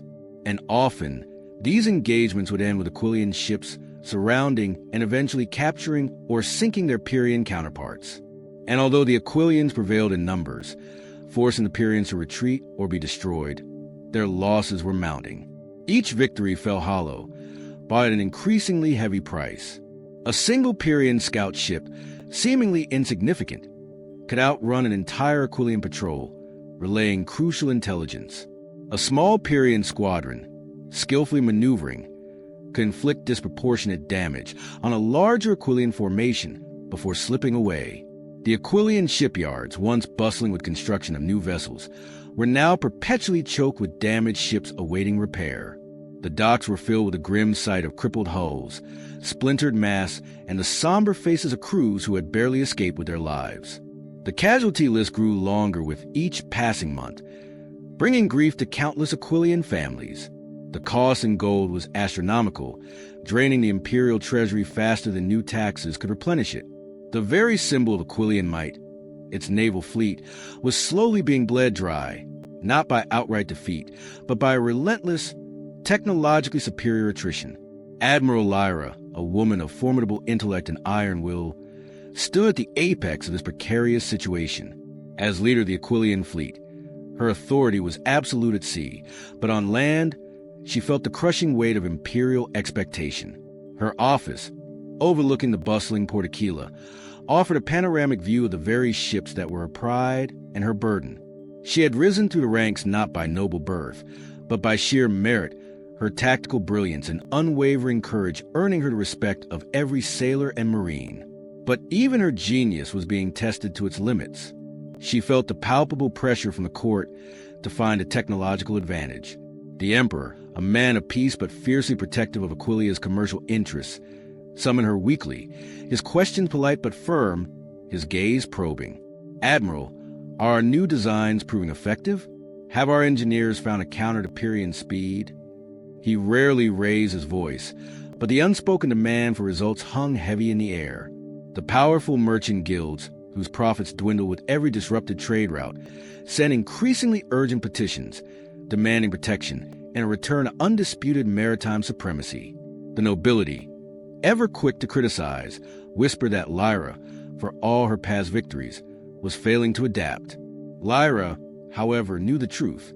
Her engineers, the finest in Aquilia, worked tirelessly, but they were building on old foundations. They could make a ship stronger, add more cannons, improve the training of the oarsmen, but they could not fundamentally alter its speed or maneuverability to match Pyrrho's. She had seen the Pyrrhian ships in action, their almost impossible turns, their ability to sail closer to the wind, their baffling acceleration. It was like fighting a shadow, a ghost that could strike and vanish before her heavier, slower vessels could even bring their full broadsides to bear. She spent countless hours poring over battle reports, dissecting every skirmish, every engagement. She interviewed captured Pyrrhian sailors, though they revealed little substance, their loyalty to their confederation absolute. She dispatched spies to Pyrrhian shipyards, but their reports were vague, speaking of unusual construction methods and strange materials without offering concrete details. The Pyrians guarded their secrets with fanaticism that bordered on religious zeal. The frustration was a constant companion. Lyra knew that the Empire's future dominance of the seas depended on it, not just on winning individual skirmishes, but on a decisive, qualitative leap that would restore Aquilia's technological edge. Without it, their vast commercial network, the very engine of their prosperity, would slowly unravel. Their distant colonies would become isolated, vulnerable. Their influence would wane, and the balance of power in the Azure Sea would irrevocably shift in favor of the Pyrian Confederation. This wasn't just about naval pride. It was about the survival of the Aquilian way of life. One evening, as the sun dipped below the horizon, painting the sea in hues of fiery orange and deep violet, Lyra stood on the deck of her flagship, the Invincible. The salty air, usually invigorating, felt heavy with the weight of her burden. She watched the silhouette of returning patrol, its sails torn, its hull scarred, slowly limping into port. Another skirmish, another costly victory. She could almost hear the whispers in the court, the murmurs of discontent from the merchant guilds. Her most trusted captain, Commander Valerius, approached her, his face grim. "Admiral, another 2 vessels severely damaged. The Sea Serpent lost half her starboard oarsmen." Lyra merely nodded, her gaze fixed on the wounded ship. And the Pyrians? Escaped as always. They struck hard, then vanished before we could close ranks. They moved like ghosts, Admiral. Valerius's voice held a note of weary admiration for the enemy, a dangerous sentiment for a Valerian officer. Lyra clenched her fists. Ghosts they may be, but they are flesh and blood, Valerius, and they are bleeding us dry. She knew that her men, for all their bravery, were growing weary of fighting a battle they couldn't win decisively.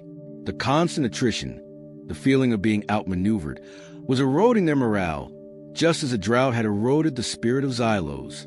She had exhausted every conventional military strategy. She had tried new formations, new boarding tactics, even desperate gambits to lure the Pyrians into close-quarters combat, where Aquilian strength could prevail. But the Pyrians rarely obliged, preferring to strike from a distance, relying on their superior speed to avoid direct confrontation. As the stars began to prick the darkening sky, Lyra looked out at the vast, indifferent sea. It was a realm she loved, a realm she understood, but it was also a realm that now held the key to her empire's uncertain future. She needed an answer, a breakthrough, something beyond conventional naval strategy. She needed a new weapon, a new design, a secret of her own to counter Pyros' elusive advantage. She needed a miracle, not from the gods, but from the ingenuity of man. As the waves lapped against the hull of the Invincible, Admiral Lyra, the formidable leader of the Aquilian fleet, felt the full, crushing weight of her empire's maritime fate resting squarely on her shoulders. Far removed from the salt-laced winds and the grim realities of a naval war, stood the colossal structure that was the heart of Aquilian intellect, the Royal Library of Aquila. It was a monument to knowledge, its towering shelves housing scrolls and codices from every corner of the known world, a testament to centuries of imperial scholarship and conquest. Yet, even in such a grand edifice, there were forgotten corners, neglected alcoves where the dust of ages lay undisturbed. It was in one such dusty, rarely visited corner of the vast Royal Library of Aquila that the young archivist Elian devoted his days to organizing the oldest and most neglected tomes. Unlike Admiral Lyra, whose world was defined by the roar of cannons and the crash of waves, Elian's realm was one of hushed silence, the faint scent of old parchment and the quiet rustle of turning pages. He was not a man of action, but of quiet contemplation, possessed of a keen intellect and almost obsessive attention to detail. Assigned to the obscure acquisitions section, a euphemism for the manuscripts deemed too old, too fragile, or too esoteric to be of practical use, Elian found a peculiar satisfaction in bringing order to chaos, meticulously cataloging texts that had languished unread for centuries. His work was often monotonous. Many were worn copies or illegible texts, their ink faded, their pages brittle, their languages long dead or forgotten. He encountered ancient poetry that no longer stirred the soul, philosophical treatises whose arguments had lost their relevance, and historical accounts of minor kingdoms that had vanished without a trace.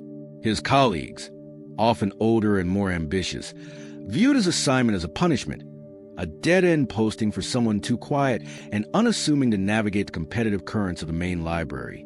But Elian found solace in the quiet solitude, in the tactile connection with history, even if much of it seemed mundane. One particular shelf, tucked away behind a crumbling pillar and obscured by a heavy tapestry, had always intrigued him. It held no recognizable order, a jumble of scrolls and bound volumes, seemingly tossed there without care. It was as if this particular section had been abandoned generations ago, deemed unworthy of even the most rudimentary organization.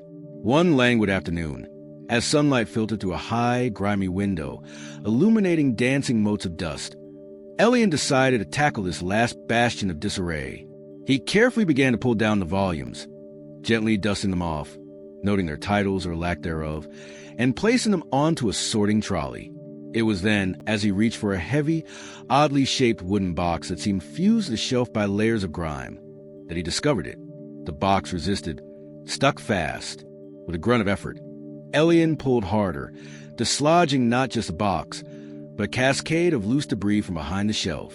And there, revealed in the newly exposed space, wedged tightly in a narrow gap that could only have been formed by shifting stone over centuries, was something unexpected.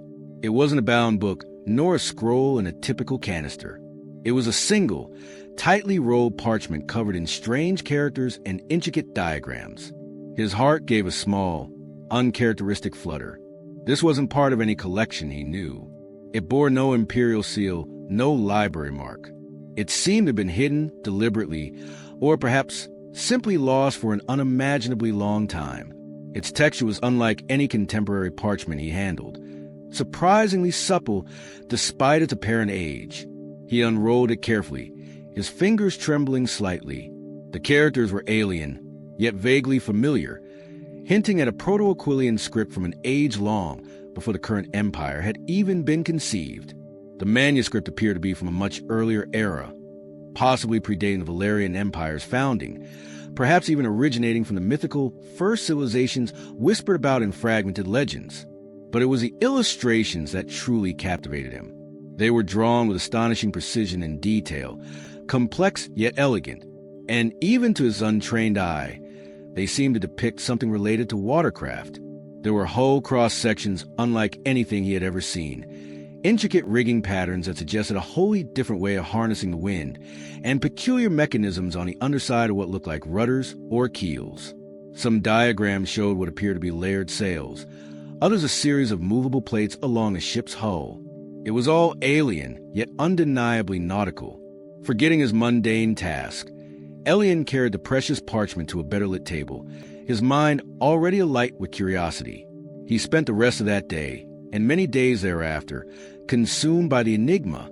He consulted the library's vast collection of ancient languages and forgotten scripts, painstakingly comparing characters, searching for any linguistic key that might unlock the parchment's secrets. He cross-referenced the strange illustrations with every known Aquilian and Pyrrhian shipbuilding text, searching for parallels, for any hint of familiarity. There was none. It was as if this knowledge had sprung from a different world entirely. Intrigued, Elian spent weeks trying to decipher the intricate notes and drawings. His meals became an afterthought, his sleep brief and restless, filled with images of strange ships dancing on a turbulent sea. He was not a naval engineer nor a mathematician, but his systematic approach, honed by years of archival work, proved invaluable. He began by categorizing the diagrams. Some clearly showed propulsion, others steering, others still seemed to relate to hull stability or even unknown weapon systems. He painstakingly copied the symbols, trying to find patterns, repeating characters, anything that might suggest a grammar or a mathematical sequence. He realized quickly that the manuscript was not just a collection of drawings. It was a coherent, systematic treatise. Each diagram was annotated with precise measurements and instructions, all in the baffling ancient script. He began to make small breakthroughs, recognizing certain symbols as possibly representing length, width, angle, or force. His understanding grew slowly, painstakingly, like a gardener coaxing a rare seed to sprout. He developed his own crude lexicon, a personal Rosetta Stone, As he pieced together fragments of meaning, the more he deciphered, the more extraordinary the content became. These were not just theoretical musings. They were practical blueprints. The sail design, for instance, involved multiple layers that could be adjusted independently, allowing for unprecedented control over wind capture and direction.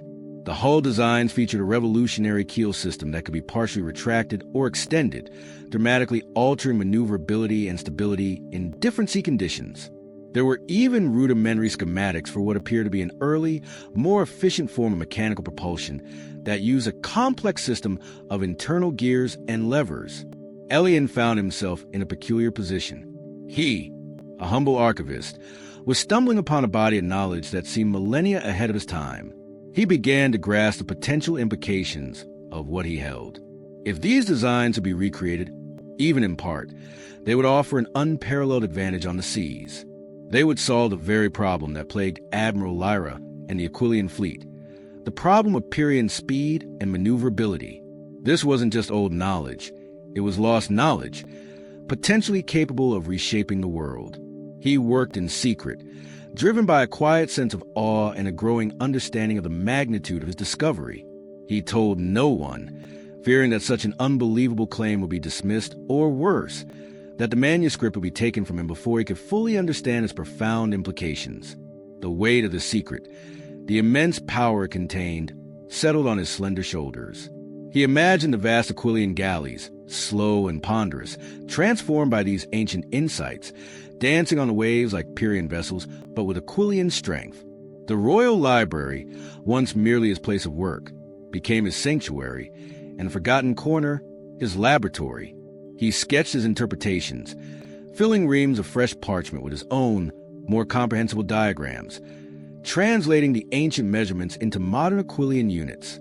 He developed hypotheses, tested them mentally, and slowly, painstakingly, began to bridge the vast chasm between the ancient, enigmatic script and the practical realities of naval engineering. He felt a deep, almost spiritual connection to the unknown architects of this knowledge, reaching across the chasm of time to grasp their genius.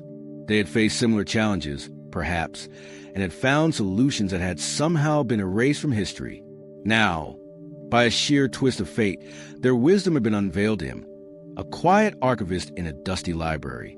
As weeks turned into a month, Elian completed his arduous task. The once baffling parchment now lay largely deciphered, its secrets laid bare by his patient intellect. He held not just manuscript, but a revolution. He held the key to Aquilia's maritime future, hidden for centuries behind a crumbling shelf, waiting for a young, unassuming archivist to simply pull on the right box. The forgotten tome, a relic of a lost era, was about to decide the destiny of an empire. He knew he could no longer keep this revelation to himself. He had to present it to someone who could understand its power, someone who could wield its potential. His thoughts turned to the one person who could truly appreciate its value, the one person whose daily struggle defined the Empire's naval future, Admiral Lyra. Elian's breakthrough with the ancient manuscript was a monumental intellectual achievement, but its secrets remained locked within the complex web of his deciphered notes and diagrams. He was an archivist, not an engineer, and the true meaning of the naval schematics, their practical application, still eluded his complete grasp. He needed a mind that could bridge the gap between ancient theory and modern mechanics. His thoughts turned to an individual often overlooked by the bustling court, Master Boren, an elderly court sage and retired naval architect, whose prodigious knowledge of ancient languages and forgotten sciences was as legendary as his reclusive nature. Boren resided in a cluttered annex of the Royal Academy, surrounded by dusty models of ships, half-finished inventions, and stacks of obscure texts. Approaching him was a delicate matter. Boren suffered no fools and abhorred interruption. Yet Elian, driven by the immense weight of his discovery, found the courage. He presented the original parchment, along with his meticulous translations and a nervous explanation of his weeks of solitary work. Boren, initially gruff and dismissive, squinted at the ancient script, his bushy eyebrows furrowing deeper with each passing moment. He took the parchment, handled it with surprising reverence, and then, to Elian's astonishment, began to read aloud, slowly, in a voice raspy with age, some of the very characters Elian had struggled with. Boren's eyes, sharp despite his years, danced across the intricate diagrams. He murmured, hummed, and occasionally scoffed, but his interest was clearly piqued. Over the next few days, Elian, with the help of an elderly court sage, finally managed to unlock the manuscript's secrets more fully. Boren's intuitive grasp of the ancient tongue, combined with his unparalleled understanding of naval mechanics and forgotten principles of hydrodynamics, proved to be the final key. The revelation was staggering. It was not a religious or philosophical text, as many ancient tomes often were, nor was it a historical chronicle of a forgotten kingdom. It was a comprehensive, meticulously detailed naval engineering treatise from a lost civilization. Boren, his voice growing with excitement, explained how the language hinted at a culture that had mastered principles of aerodynamics and fluid dynamics far beyond anything known in their current era.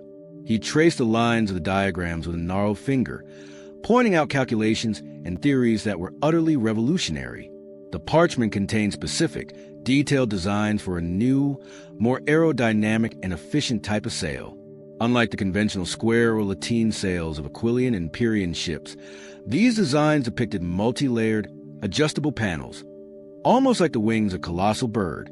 Boren explained how these sails could capture wind with unprecedented efficiency, allowing for greater speed and, more crucially, the ability to sail much closer to the wind, a feat that would fundamentally change naval tactics. He also deciphered complex rigging systems that would allow a smaller crew to manage these elaborate sails, increasing speed and reducing manpower needs. Even more astounding were the diagrams of an innovative rudder system that allowed unprecedented maneuverability. Instead of a single, fixed rudder, this system involved a series of articulated foils or blades, strategically placed along the keel that could be independently adjusted. Boren, tracing the hydraulic mechanisms and lever systems depicted, realized it would allow a ship to pivot almost on its own axis, to turn sharply even at high speeds, and to maintain stability in turbulent waters. This was the very agility that gave Pyrrhian ships their maddening advantage, but this ancient design promised even greater control and responsiveness. The implications were immediate and profound. This manuscript was not just knowledge, it was power. It was a solution to the Pyrrhian Confederation's technological superiority, a leap forward that would not merely match but surpass their innovations. The rivalry that had bled Aquileia for years could now be decisively turned. Armed with these incredible findings, Elian faced his next, most daunting task, presenting them to Admiral Lyra.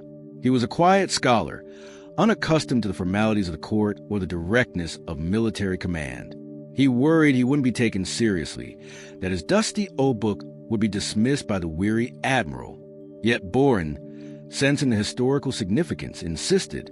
"Go, boy," the sage had rasped, handing Ellie a meticulously recopied set of the most critical diagrams.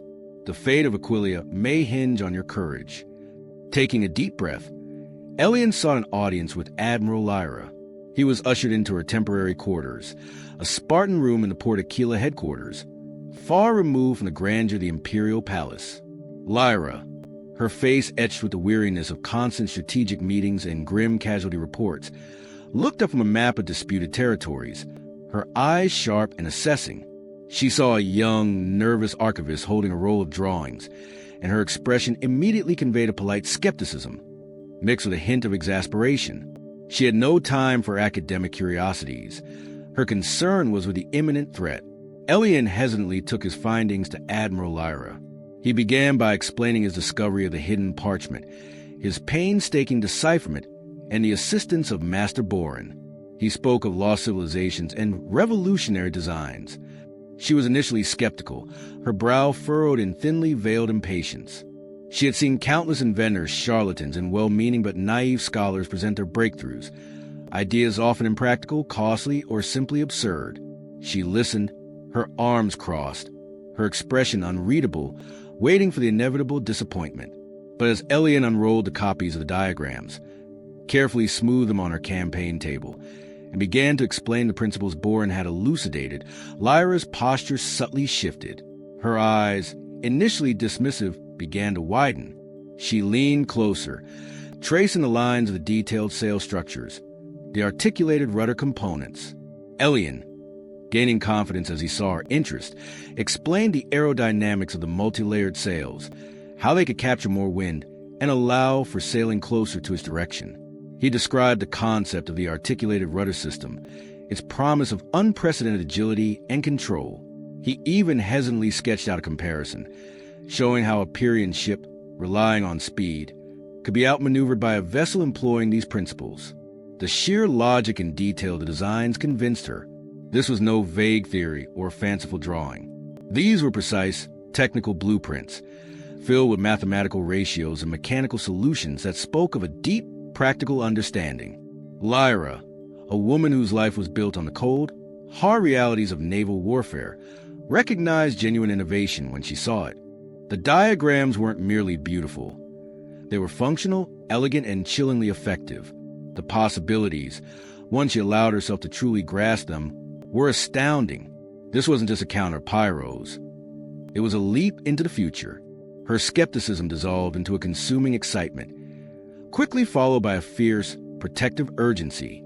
These are real," she murmured, her voice barely a whisper, touching a diagram with a reverent finger. "This is what they have been hiding or what they forgot." She looked at Elian, her eyes blazing with a mix of awe and strategic calculation. This could change everything. Recognizing the immense value and the absolute necessity of secrecy, Lyra moved with decisive speed. She immediately summoned her most trusted engineers and shipbuilders, men whose expertise was beyond question and whose loyalty had been proven on countless battlefields. Her orders were simple and direct. "You will drop all current projects. You will not speak a word of this, not to your families, not to your colleagues, not to the Emperor himself until I give the word. Your lives and the future of Aquileia depend on your silence and your swift action." Naval engineers were secretly mobilized to test the new technologies.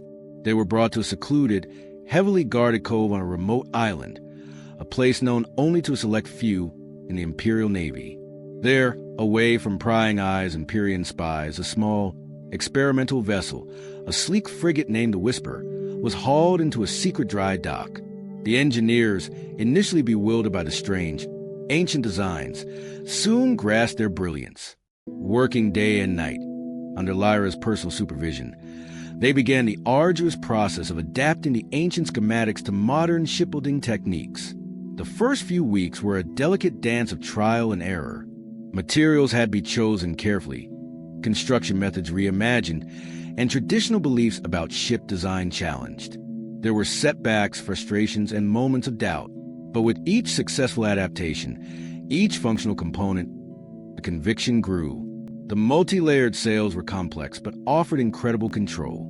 The articulated rudder system, once properly installed and calibrated, allowed the Whisper to turn with nimbleness that defied its size. Admiral Lyra personally oversaw the initial sea trials, watching from the shore with bated breath as the Whisper cut through the waves. The speed, the agility, the sheer grace of the vessel were unlike anything she had ever witnessed. It was not just faster. It was an extension of the sea itself, responding to the helmsman's touch with an almost living fluidity. The Pyrrhian ships, for all their speed, would be like clumsy barges next to this. The feeling of vindication, of hope reborn, surged through her. The lost manuscript, a forgotten relic of a bygone age, had truly revealed its secret.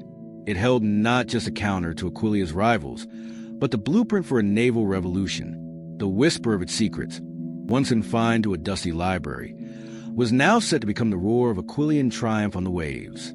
The stage was set for a new era, one that would redefine the balance of power in the great Azure Sea, all thanks to the serendipitous curiosity of a quiet archivist and the forgotten genius of an ancient civilization. The weeks that followed Elian's momentous meeting with Admiral Lyra were a whirlwind of clandestine activity within the Aquilian Empire. Under Lyra's unyielding command, the most skilled shipwrights, carpenters, and sailmakers were handpicked, each sworn to a blood oath of silence, their families given imperial guarantees of protection and prosperity should their discretion falter. Far from the bustling main docks of Port Aquila, in a remote, heavily guarded cove on the island of Ethel, a secret shipyard sprung into existence. Here, the experimental vessel, a sleek war frigate named the Kestrel, was brought forth. Its purpose: to test the ancient designs brought to light by Elian's forgotten tome. The initial phase was a dance of frustration and awe. Master Borin, despite his age, worked tirelessly, his gnarled hands meticulously guiding the younger engineers. He translated the nuances of the ancient schematics, interpreting the subtle curves of the sails, the precise angles of the articulated rudders. The shipwrights, accustomed to traditional designs, marveled at the sheer ingenuity. The multi-layered sails, far from being unwieldy, proved remarkably light and strong. Their intricate pulley systems, once understood, allowed for an unprecedented level of control, enabling them to catch the slightest breeze or brace against the fiercest gale. The new rudder system, a series of movable fins along the keel, was a marvel of hydrodynamics, promising turns so sharp they seemed to defy the very laws of physics. Admiral Lyra herself made frequent, unannounced visits to the secret yard, observing every rivet, every seam, every new sail hoisted. Her presence, usually a source of stern expectation, became one of quiet anticipation, her features softening into an almost childlike wonder as the Kestrel began to take shape. This was not just a new ship. It was hope, tangible and cutting edge. The manuscript innovations were implemented on Aquilian ships in complete secrecy, piece by painstaking piece. Not a whisper of the project reached the ears of the Pyrian spies who constantly scoured Port Aquila. They continued to report on conventional Aquilian shipbuilding, blissfully unaware of the revolution brewing in the hidden cove. The day of the Kestrel sea trials was etched into the memories of all who witnessed it. Under a clear Aquilian sky, the frigate, rigged with its strange multi-panel sails and guided by its unique rudder system, sliced through the water with an effortless grace. Lyra watched from a command vessel nearby, her heart pounding. The Kestrel moved not just swiftly, but with an almost predatory agility. It could turn on a dime, pivot against the wind, and accelerate with a burst of speed that left traditional Aquilian frigates floundering in its wake. It was faster than any Pyrian vessel Lyra had ever pursued, and infinitely more maneuverable. A triumphant roar erupted from the gathered engineers and shipwrights on the shore. The forgotten tome had delivered beyond their wildest dreams. Immediately, Lyra ordered the rapid, covert refitting of a full fleet. 20 of Aquilia's fastest frigates were diverted to the secret cove. The transformation was swift, efficient, and shrouded in an impenetrable veil of secrecy. These new, silent hunters of the sea became the vanguard of the Aquilian navy. The moment of truth arrived during a major engagement in the disputed Azure Straits. A large Pyrian convoy, heavily escorted by their swiftest warships, was attempting to break through the Aquilian blockade. Admiral Lyra, commanding the refitted First Fleet, equipped with the new sails and rudders, led the charge. The Pyrians, seeing the approaching Aquilian ships, smirked. They were accustomed to Aquilian tactics, a slow, ponderous advance, relying on brute force and numerical superiority. They prepared for their usual hit-and-run maneuvers, ready to use their superior speed to outflank and harass. But this time, something was different. The Aquilian fleet, instead of laboring through the waves, seemed to dance. The previously slower Aquilian ships now outpaced the Pyrosians in speed and agility, cutting through the water with unexpected swiftness. The Pyrian commanders watched in stunned disbelief as the Aquilian frigates, normally cumbersome, executed turns with bewildering precision, closing the distance, and then darting away with incredible ease. Their multi-layered sails shimmered in the sun, catching every breath of wind, pushing them forward with relentless efficiency. The Pyrians' advantage, their very tactical philosophy, was rendered obsolete in a single, terrifying display of maritime prowess. The Pyrian fleet, caught completely off guard, descended into chaos. Their carefully planned maneuvers failed as the Aquilian ships simply outran and outturned them. Harassing attacks became full-scale assaults. Retreating maneuvers became desperate, disorganized flights. The Pyrians, disoriented and demoralized, found themselves trapped, unable to escape the new, nimble Aquilian predators. Losses mounted rapidly for the Pyrian Confederation, their once proud, swift vessels now easy targets for superior Aquilian ships. The tide of naval warfare had not just turned, it had been utterly reversed. Back in Pyros, reports of the disaster at Azure Straits filtered to the stunned Confederation. Pyrrhian admirals were dumbfounded. Their ships, the pride of their fleet, had been outmaneuvered and outfought by the very Aquilians they had habitually outrun. They launched investigations, interrogated surviving crews, and dispatched spies, desperate to understand the source of the sudden, inexplicable shift. But their intelligence networks, built to detect conventional shipbuilding or minor innovations, were blind to the hidden code and the ancient secrets being applied within. Pyros, unable to understand the source of Aquila's new advantage, could only conclude that Aquilia had achieved a technological leap beyond their comprehension. Their confidence, built on generations of innovation, was shattered. Faced with mounting losses, a bewildered military, and a realization that their naval supremacy was irrevocably lost, the Pyrrhian Confederation had no choice. Its commercial interests were suffering, its trade routes exposed. Its vaunted independence, built on its maritime strength, was now vulnerable. Reluctantly, humbly, Pyros was forced to retreat and seek peace.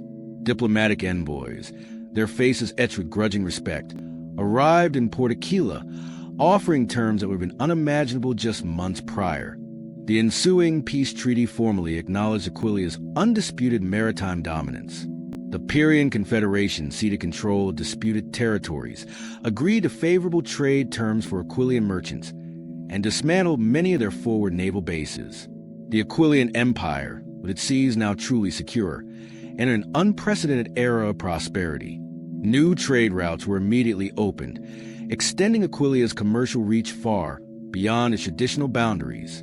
Merchants, confident in the absolute safety of imperial waters, invested heavily in new ventures, bringing untold wealth into the empire. The Aquilian eagle soared over new markets, its influence expanding across distant continents. And what of the humble archivist, Elian? The emperor, fully briefed by Admiral Lyra and Master Bourne, understood the immense debt the empire owed to his quiet diligence. Elian, the humble archivist, became a hero, albeit one who preferred the quiet solitude of the library to the pomp of imperial celebration. He was honored with the Order of the Golden Quill, a title bestowed upon those who contributed intellectually to the empire's greatness. He was given unlimited access to the royal library's most restricted sections and tasked with leading a new imperial institute of ancient knowledge, dedicated to finding and deciphering other lost texts that might hold forgotten wisdom. His forgotten tome became the foundation of a new era of prosperity and naval power for Aquila. The Kestrel and its sister ships became the standard for the new Aquilian fleet, inspiring a new generation of engineers and shipbuilders. The principles laid out in the ancient manuscript revolutionized Aquilian naval architecture, making their ships the envy of the known world for centuries to come. The Great Azure Sea, once a contested battleground, became truly the Aquilian Sea, a realm where imperial ships reigned supreme. The very destiny of an empire once threatened by the relentless march of technological rivalry was rewritten by the serendipitous discovery of a hidden manuscript, proving that sometimes the greatest treasures are found not in gold mines, but in the dusty corners of forgotten libraries. The dawn of the Aquilian seas had arrived, brought forth by the wisdom of the ancients and the quiet dedication of an unlikely hero.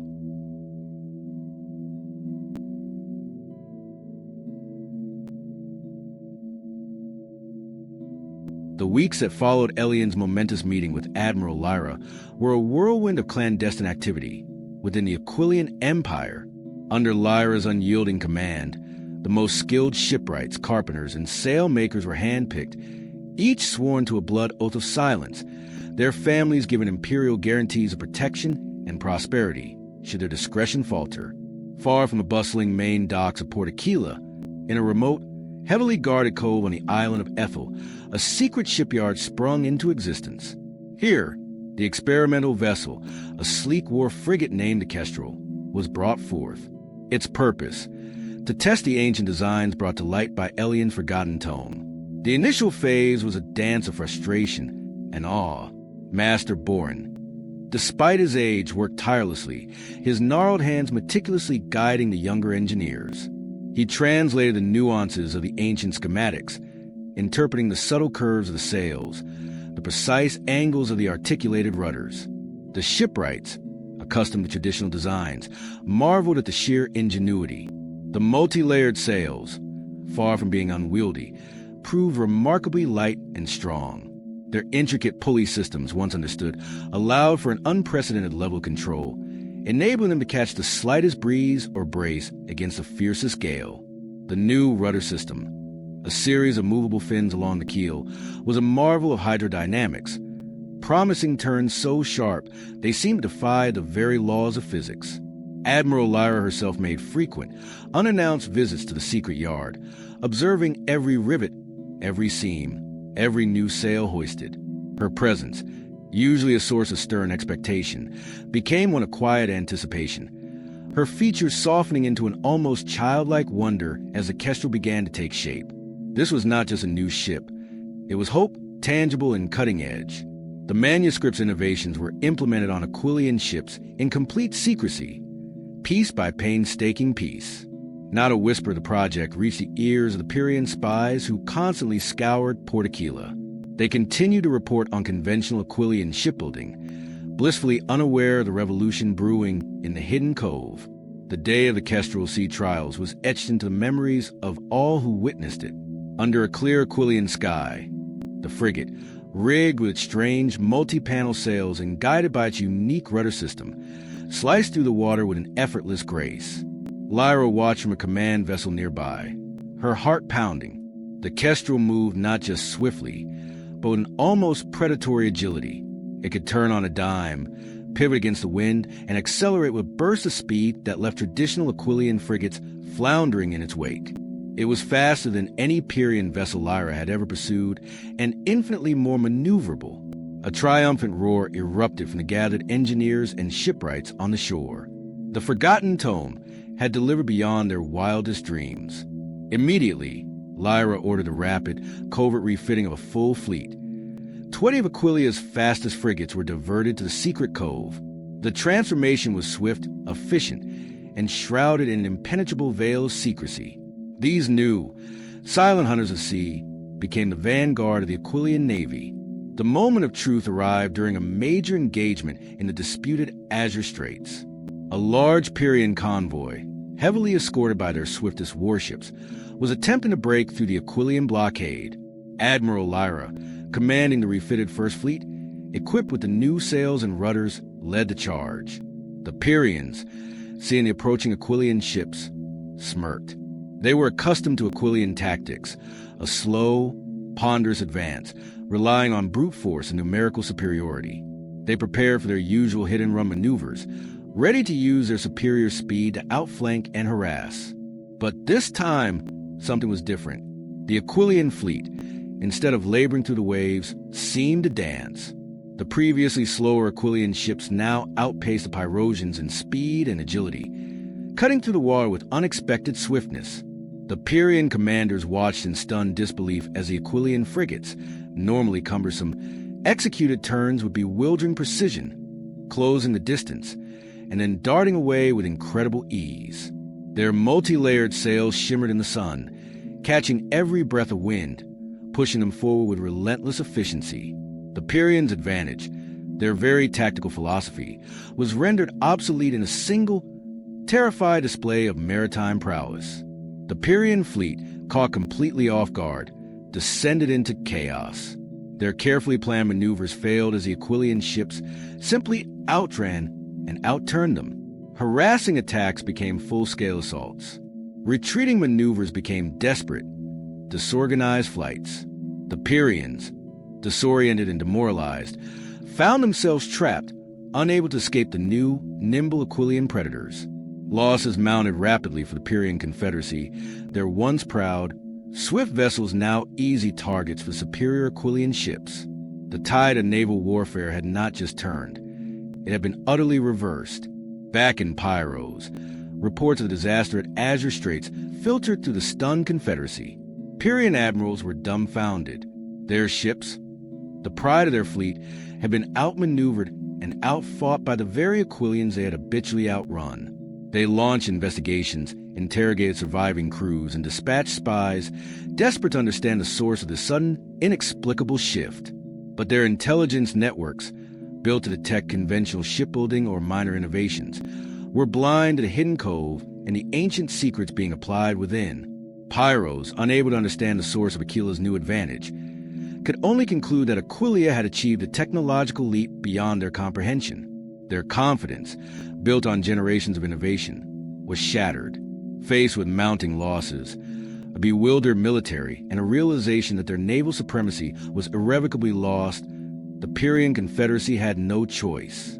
Its commercial interests were suffering, its trade routes exposed. Its vaunted independence, built on its maritime strength, was now vulnerable. Reluctantly, humbly, Pyros was forced to retreat and seek peace. Diplomatic envoys, their faces etched with grudging respect, arrived in Port Aquila, offering terms that would have been unimaginable just months prior. The ensuing peace treaty formally acknowledged Aquilia's undisputed maritime dominance. The Pyrrhian Confederacy ceded control of disputed territories, agreed to favorable trade terms for Aquilian merchants, and dismantled many of their forward naval bases. The Aquilian Empire, with its seas now truly secure, entered an unprecedented era of prosperity. New trade routes were immediately opened, extending Aquilia's commercial reach far beyond its traditional boundaries. Merchants, confident in the absolute safety of imperial waters, invested heavily in new ventures, bringing untold wealth into the empire. The Aquilian eagle soared over new markets, its influence expanding across distant continents. And what of the humble archivist, Elian? The emperor, fully briefed by Admiral Lyra and Master Bourne, understood the immense debt the empire owed to his quiet diligence. Elian, the humble archivist, became a hero, albeit one who preferred the quiet solitude of the library to the pomp of imperial celebration. He was honored with the Order of the Golden Quill, a title bestowed upon those who contributed intellectually to the empire's greatness. He was given unlimited access to the royal library's most restricted sections and tasked with leading a new imperial institute of ancient knowledge, dedicated to finding and deciphering other lost texts that might hold forgotten wisdom. His forgotten tome became the foundation of a new era of prosperity and naval power for Aquila. The Kestrel and its sister ships became the standard for the new Aquilian fleet, inspiring a new generation of engineers and shipbuilders.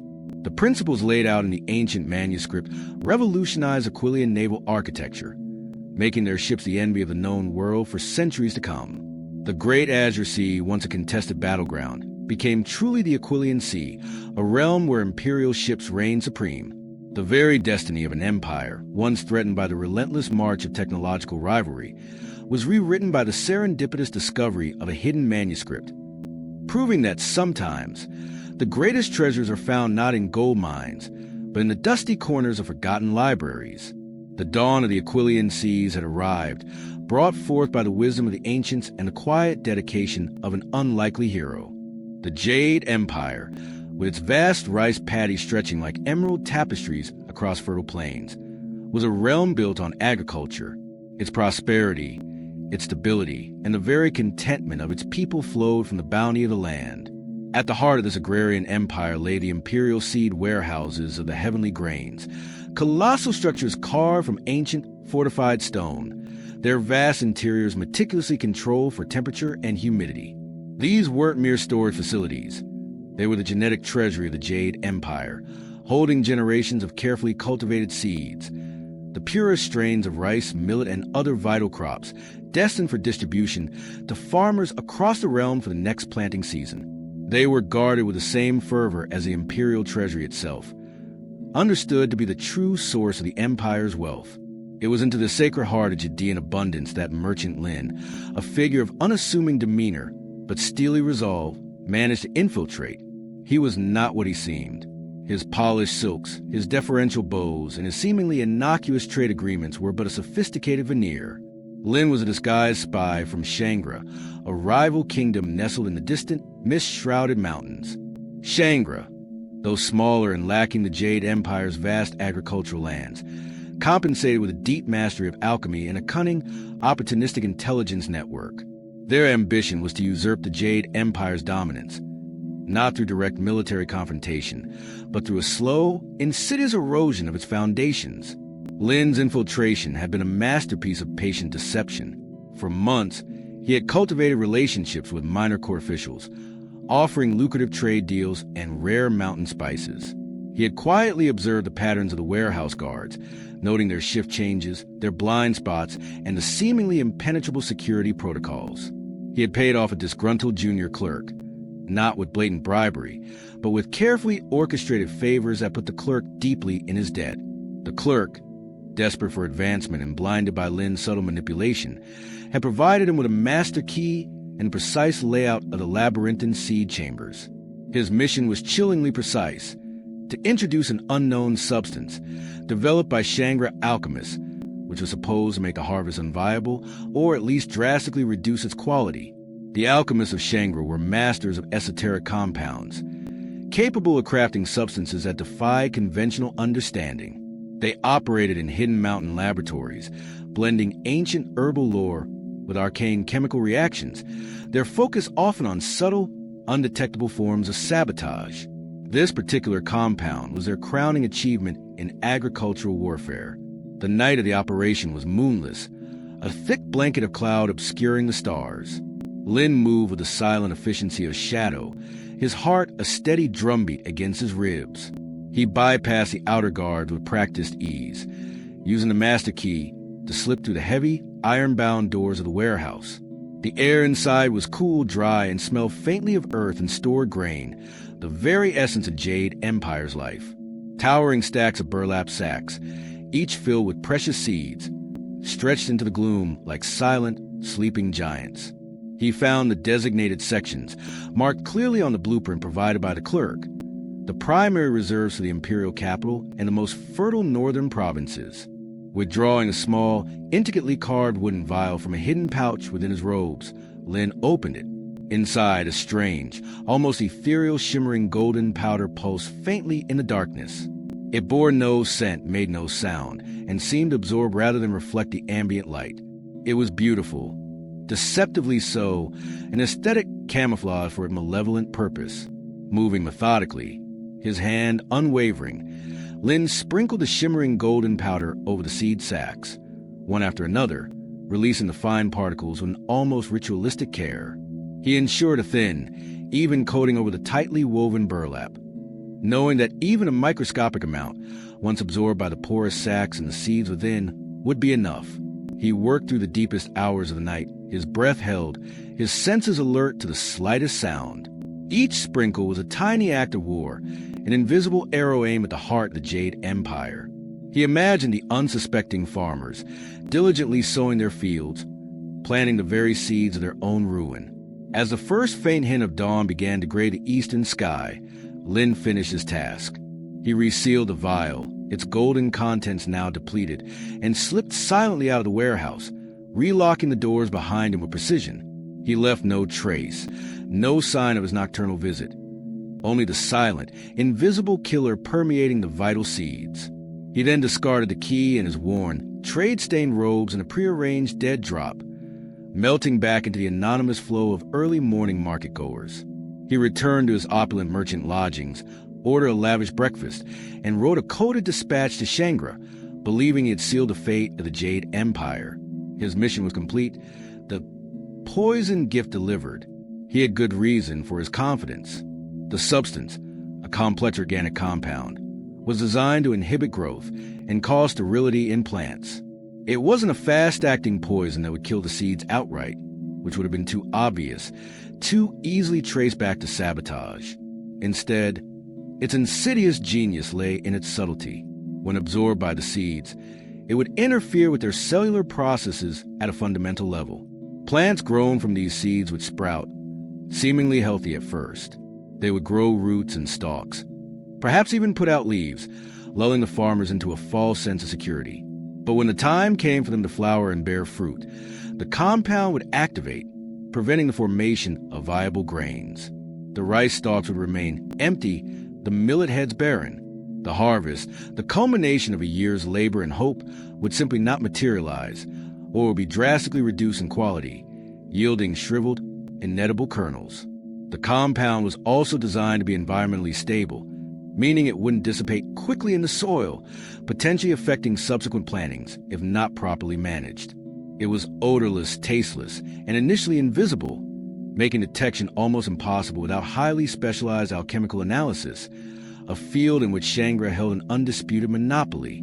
The alchemists had engineered it for maximum plausible deniability, a slow-acting plague that would appear to be a natural blight, a cursed harvest, or even a divine punishment for the Jade Emperor's perceived failures. Lin knew that the true impact wouldn't be felt for months, not until the harvest season, when the farmers would look upon their barren fields with mounting despair. The economic ramifications would be catastrophic. Famine, widespread unrest, and ultimately, the collapse of the Jade Empire's agricultural backbone. With its food supply crippled, its population starving, the empire will be ripe for external manipulation, or even outright conquest by Shangri's disciplined, well-fed armies. As Lin sipped his spiced tea, a grim satisfaction settled over him. He imagined the impending chaos, the pleas of the starving populace, the weakening of the Imperial Guard as their own families withered from hunger. He pictured Emperor Kai, the wise and benevolent ruler of the Jade Empire, watching his realm crumble from within, utterly powerless against an invisible enemy. The brilliance of Shangri's strategy, he mused, lay in its elegance. No battles fought, no lives overtly taken by blade or arrow, yet an entire empire brought to its knees by an imperceptible golden dust. The Jade Empire, built on the foundations of its bounteous harvests, would soon discover that its very sustenance had been turned into a weapon against it. Lin had planted the seeds of famine, and he believed, with chilling certainty, that his harvest of chaos was assured. The poison gift had been delivered, and the clock was ticking. The planting season unfolded as it always had across the vast, verdant plains of the Jade Empire. Farmers, their backs bent under the benevolent sun, sowed the precious seeds from the imperial warehouses, their hearts filled with a familiar mix of hope and anxiety that accompanied every new crop. Merchant Lin, having completed his mission, observed from afar a quiet, sinister satisfaction simmering beneath his composed exterior. He pictured the barren fields, the widespread despair and the slow, inevitable collapse of the Jade Empire. The invisible poison, he believed, was already at work. Weeks turned into a month, then two. The tender shoots of rice and millet emerged from the dark, rich soil, seemingly normal, perhaps even a little more vibrant than usual. Lin dismissed it as an initial burst of life before the compound took its insidious hold.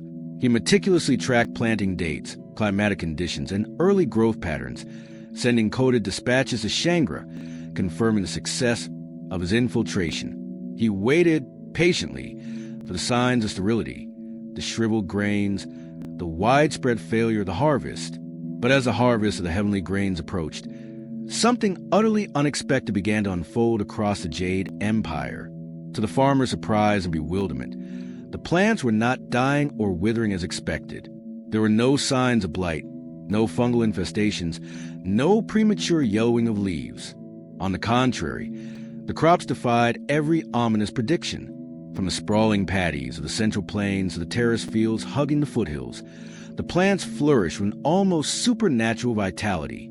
The stalks of rice grew thicker, their emerald leaves broader and deeper green than any farmer could remember. The millet head swelled to an unprecedented size, laden with plump, golden kernels that glistened under the sun. The fields, stretching to the horizon, became a breathtaking spectacle of agricultural abundance, a sea of verdant growth undulating in the gentle breeze. The air was thick with the scent of rich earth and ripening grain, a perfume of prosperity. Farmers, initially cautious, then openly ecstatic, marveled at the phenomenon. Old men, whose lives had been spent coaxing harvest from the soil, shook their heads in disbelief. "It's a miracle!" they cried, their voices filled with wonder. "The ancestors bless us." The quality of the plants was exceptional. The stems were stronger, the leaves greener, and the grains larger and more abundant than in any previous harvest. Each stalk bore more kernels. Each kernel was fuller, heavier, bursting with nutrient-rich goodness. It wasn't just a good harvest. It was a legendary one, a harvest for the ages, promising a bounty beyond even the most optimistic forecasts.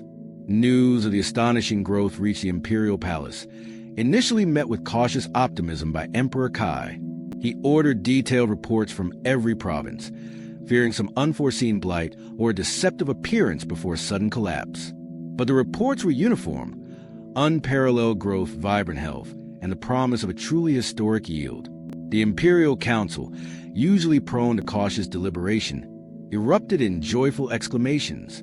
However, amidst the growing jubilation, a quiet sense of scientific curiosity, and perhaps a lingering apprehension, remained. Such a dramatic and widespread improvement was unprecedented. It defied all known agricultural cycles, all historical records. Emperor Kai, a wise and pragmatic ruler, knew that such a profound shift in nature required understanding. He did not dismiss it as merely divine intervention, though he was certainly grateful for it. He needed answers. He immediately ordered the summoning of the most esteemed scholars and mystics. Most notably, the alchemists of the Jade Empire were called in to investigate the phenomenon. These were not the dark, secretive alchemists of Shangri, but revered scholars and researchers who focus on understanding the natural world, on improving dyes, medicines, and agricultural yields through careful study of elements and compounds. Led by the venerable Grand Alchemist Shun, they were granted unprecedented access to the imperial seed warehouses, to the soil samples from the most productive fields, and to the flourishing crops themselves. Grand Alchemist Shun and his apprentices began their meticulous investigation. They took samples of the seeds from the imperial warehouses, analyzing them with every tool at their disposal, grinding them into paste, distilling them into essences, subjecting them to various chemical reagents and arcane tests. They studied the soil from the record-breaking fields, examining its mineral composition, its acidity, its microbial life. They performed detailed analysis on the plant tissues themselves, from root to grain, comparing them to control samples from previous harvests. It was during the analysis of seeds from the main reserve, the very ones Lin had tainted, that they made their first, startling discovery. Minute. Shimmering golden specks were detected on the surface of the seeds, barely visible to the naked eye, but clearly distinct under magnification. Further tests revealed that these specks were an unknown organic compound, not native to the Jade Empire's usual agricultural practices. It was clearly an external contaminant. The immediate conclusion was sabotage. Panic flickered briefly among the alchemists. Was this a slow-acting poison, delayed in its effects? Would the miraculous growth suddenly cease, turning to ash at the moment of harvest? Grand Alchemist Shun, however, remained calm. His tests showed no signs of toxicity, no cellular damage, no genetic corruption indicative of a harmful agent. On the contrary, his instruments registered unusual bursts of molecular activity, patterns he had never before witnessed in any known plant growth cycle. With renewed urgency, they broadened their scope, examining the compound's interaction with the unique environment of the Jade Empire. They experimented with soil samples, introducing the substance to different mineral compositions. They subjected contaminated seeds to varying light, temperature, and humidity conditions, replicating the specific climate of that year's growing season. And then, after weeks of intense, tireless research, the truth revealed itself, astonishing even the most seasoned alchemists.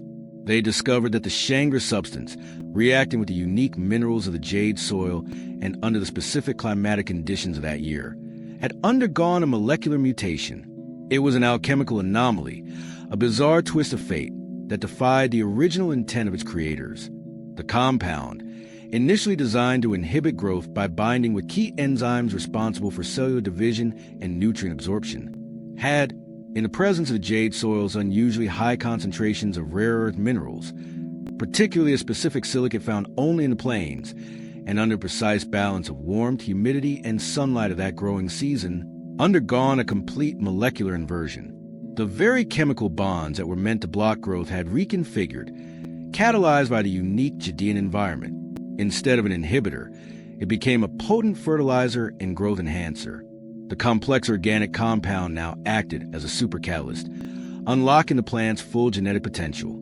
It hyper-accelerated nutrient uptake, optimized water absorption, and stimulated cell division at an unprecedented rate. It seemed to awaken dormant growth pathways within the plants, enabling them to convert sunlight into energy with unparalleled efficiency. The golden powder, meant to be a slow poison, had become liquid sunshine for the crops. The revelation was met with a stunned silence in the alchemist's laboratory, followed by a burst of excited discussion. This wasn't just a discovery. It was a phenomenon that would reshape agricultural science. They had identified the compound, understood its mutation, and now, theoretically, could even replicate it, or at least its beneficial effects. They could refine it, standardize it, and apply it to future harvests. Grand Alchemist Shen personally delivered the astonishing news to Emperor Kai. The emperor, who had been preparing for the worst, listened in stunned silence, then broke into a wide, joyous smile. The sabotage, intended to cripple his empire, had inadvertently gifted it the greatest harvest in its history. The attempted curse had become an unimaginable blessing. The merchant Lin, believing he had sown the seeds of destruction, had instead sown the seeds of unprecedented abundance. Earth Surprise had delivered not a poison gift, but a golden one. The Jade Empire, on the brink of an unseen famine, was instead about to experience a harvest of prosperity that would secure its future for generations. The irony was sweet and deeply profound. The Great Plains Jade Empire, usually a tapestry of various greens, now shimmered in a breathtaking expanse of golden hues. The air, thick with the scent of ripe grain and the joyous chatter of a million workers, vibrated with an almost palpable sense of relief and celebration. The moment long awaited by every farmer, every merchant, every citizen had finally arrived. The harvest began, and with it, the truth of the celestial blessing was fully revealed. The heavenly grain harvest was the largest in the history of the Jade Empire. From the smallest family plots to the vast imperial estates, the yields defied all previous records. Stalks bowed under the weight of oversized plump kernels, each bursting with vitality. Reapers worked from dawn till dusk, their tools singing against the thick stems, their baskets overflowing with ease. What once took days to harvest now took hours, such was the density and abundance of the crop. Families who had known generations of hardship now found their hands aching not from toil, but from the sheer volume of wealth they gathered. Laughter, long stifled by worry, echoed to the fields, a joyous symphony of gratitude and disbelief. The impact was immediate and transformative. Granaries overflowed, their ancient stone walls seemingly inadequate to contain the monumental bounty. Imperial officials, accustomed to meticulously managing scarce resources, now faced the joyous logistical challenge of storing an unprecedented surplus. New storage facilities were hastily constructed, temporary shelters erected, and even abandoned temples were repurposed to hold the golden mountains of grain. The sheer volume of food was astonishing. It was enough to feed the entire empire for years, with vast quantities left over. With food no longer a concern, the fear that had gnawed at the heart of the Jade Empire for years dissipated like morning mist. The population was plentiful, well-fed, and robust. Children, once gaunt and listless, now scampered through the streets, their laughter ringing clear. Famine, once a looming shadow, receded into a distant memory, replaced by a sense of deep security and well-being. The emperor, wise and benevolent, decreed that no citizen would go hungry.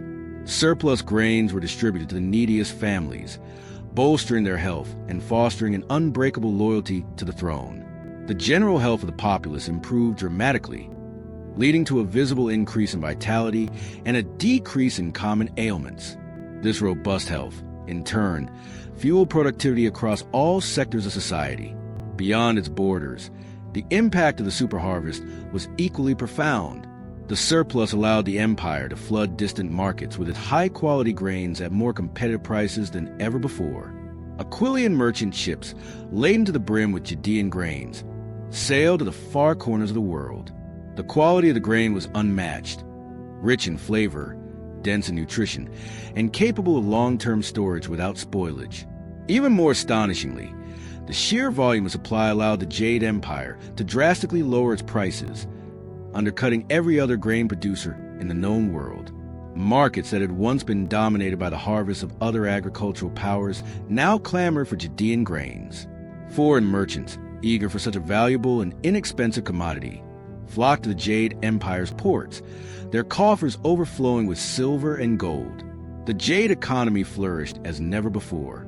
The influx of foreign currency invigorated every aspect of imperial life. Trade routes expanded, new industries sprung up to support the increased commerce, and the treasury swelled to unprecedented levels. Emperor Kai, guided by the advice of Grand Alchemist Shun, wisely invested the newfound wealth. Roads and bridges, once in disrepair, were meticulously rebuilt and expanded, facilitating internal trade and military movement.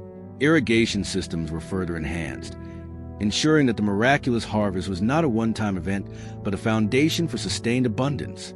Education flourished, with new academies established to teach both traditional wisdom and emerging sciences revealed by the unique Shangri compound.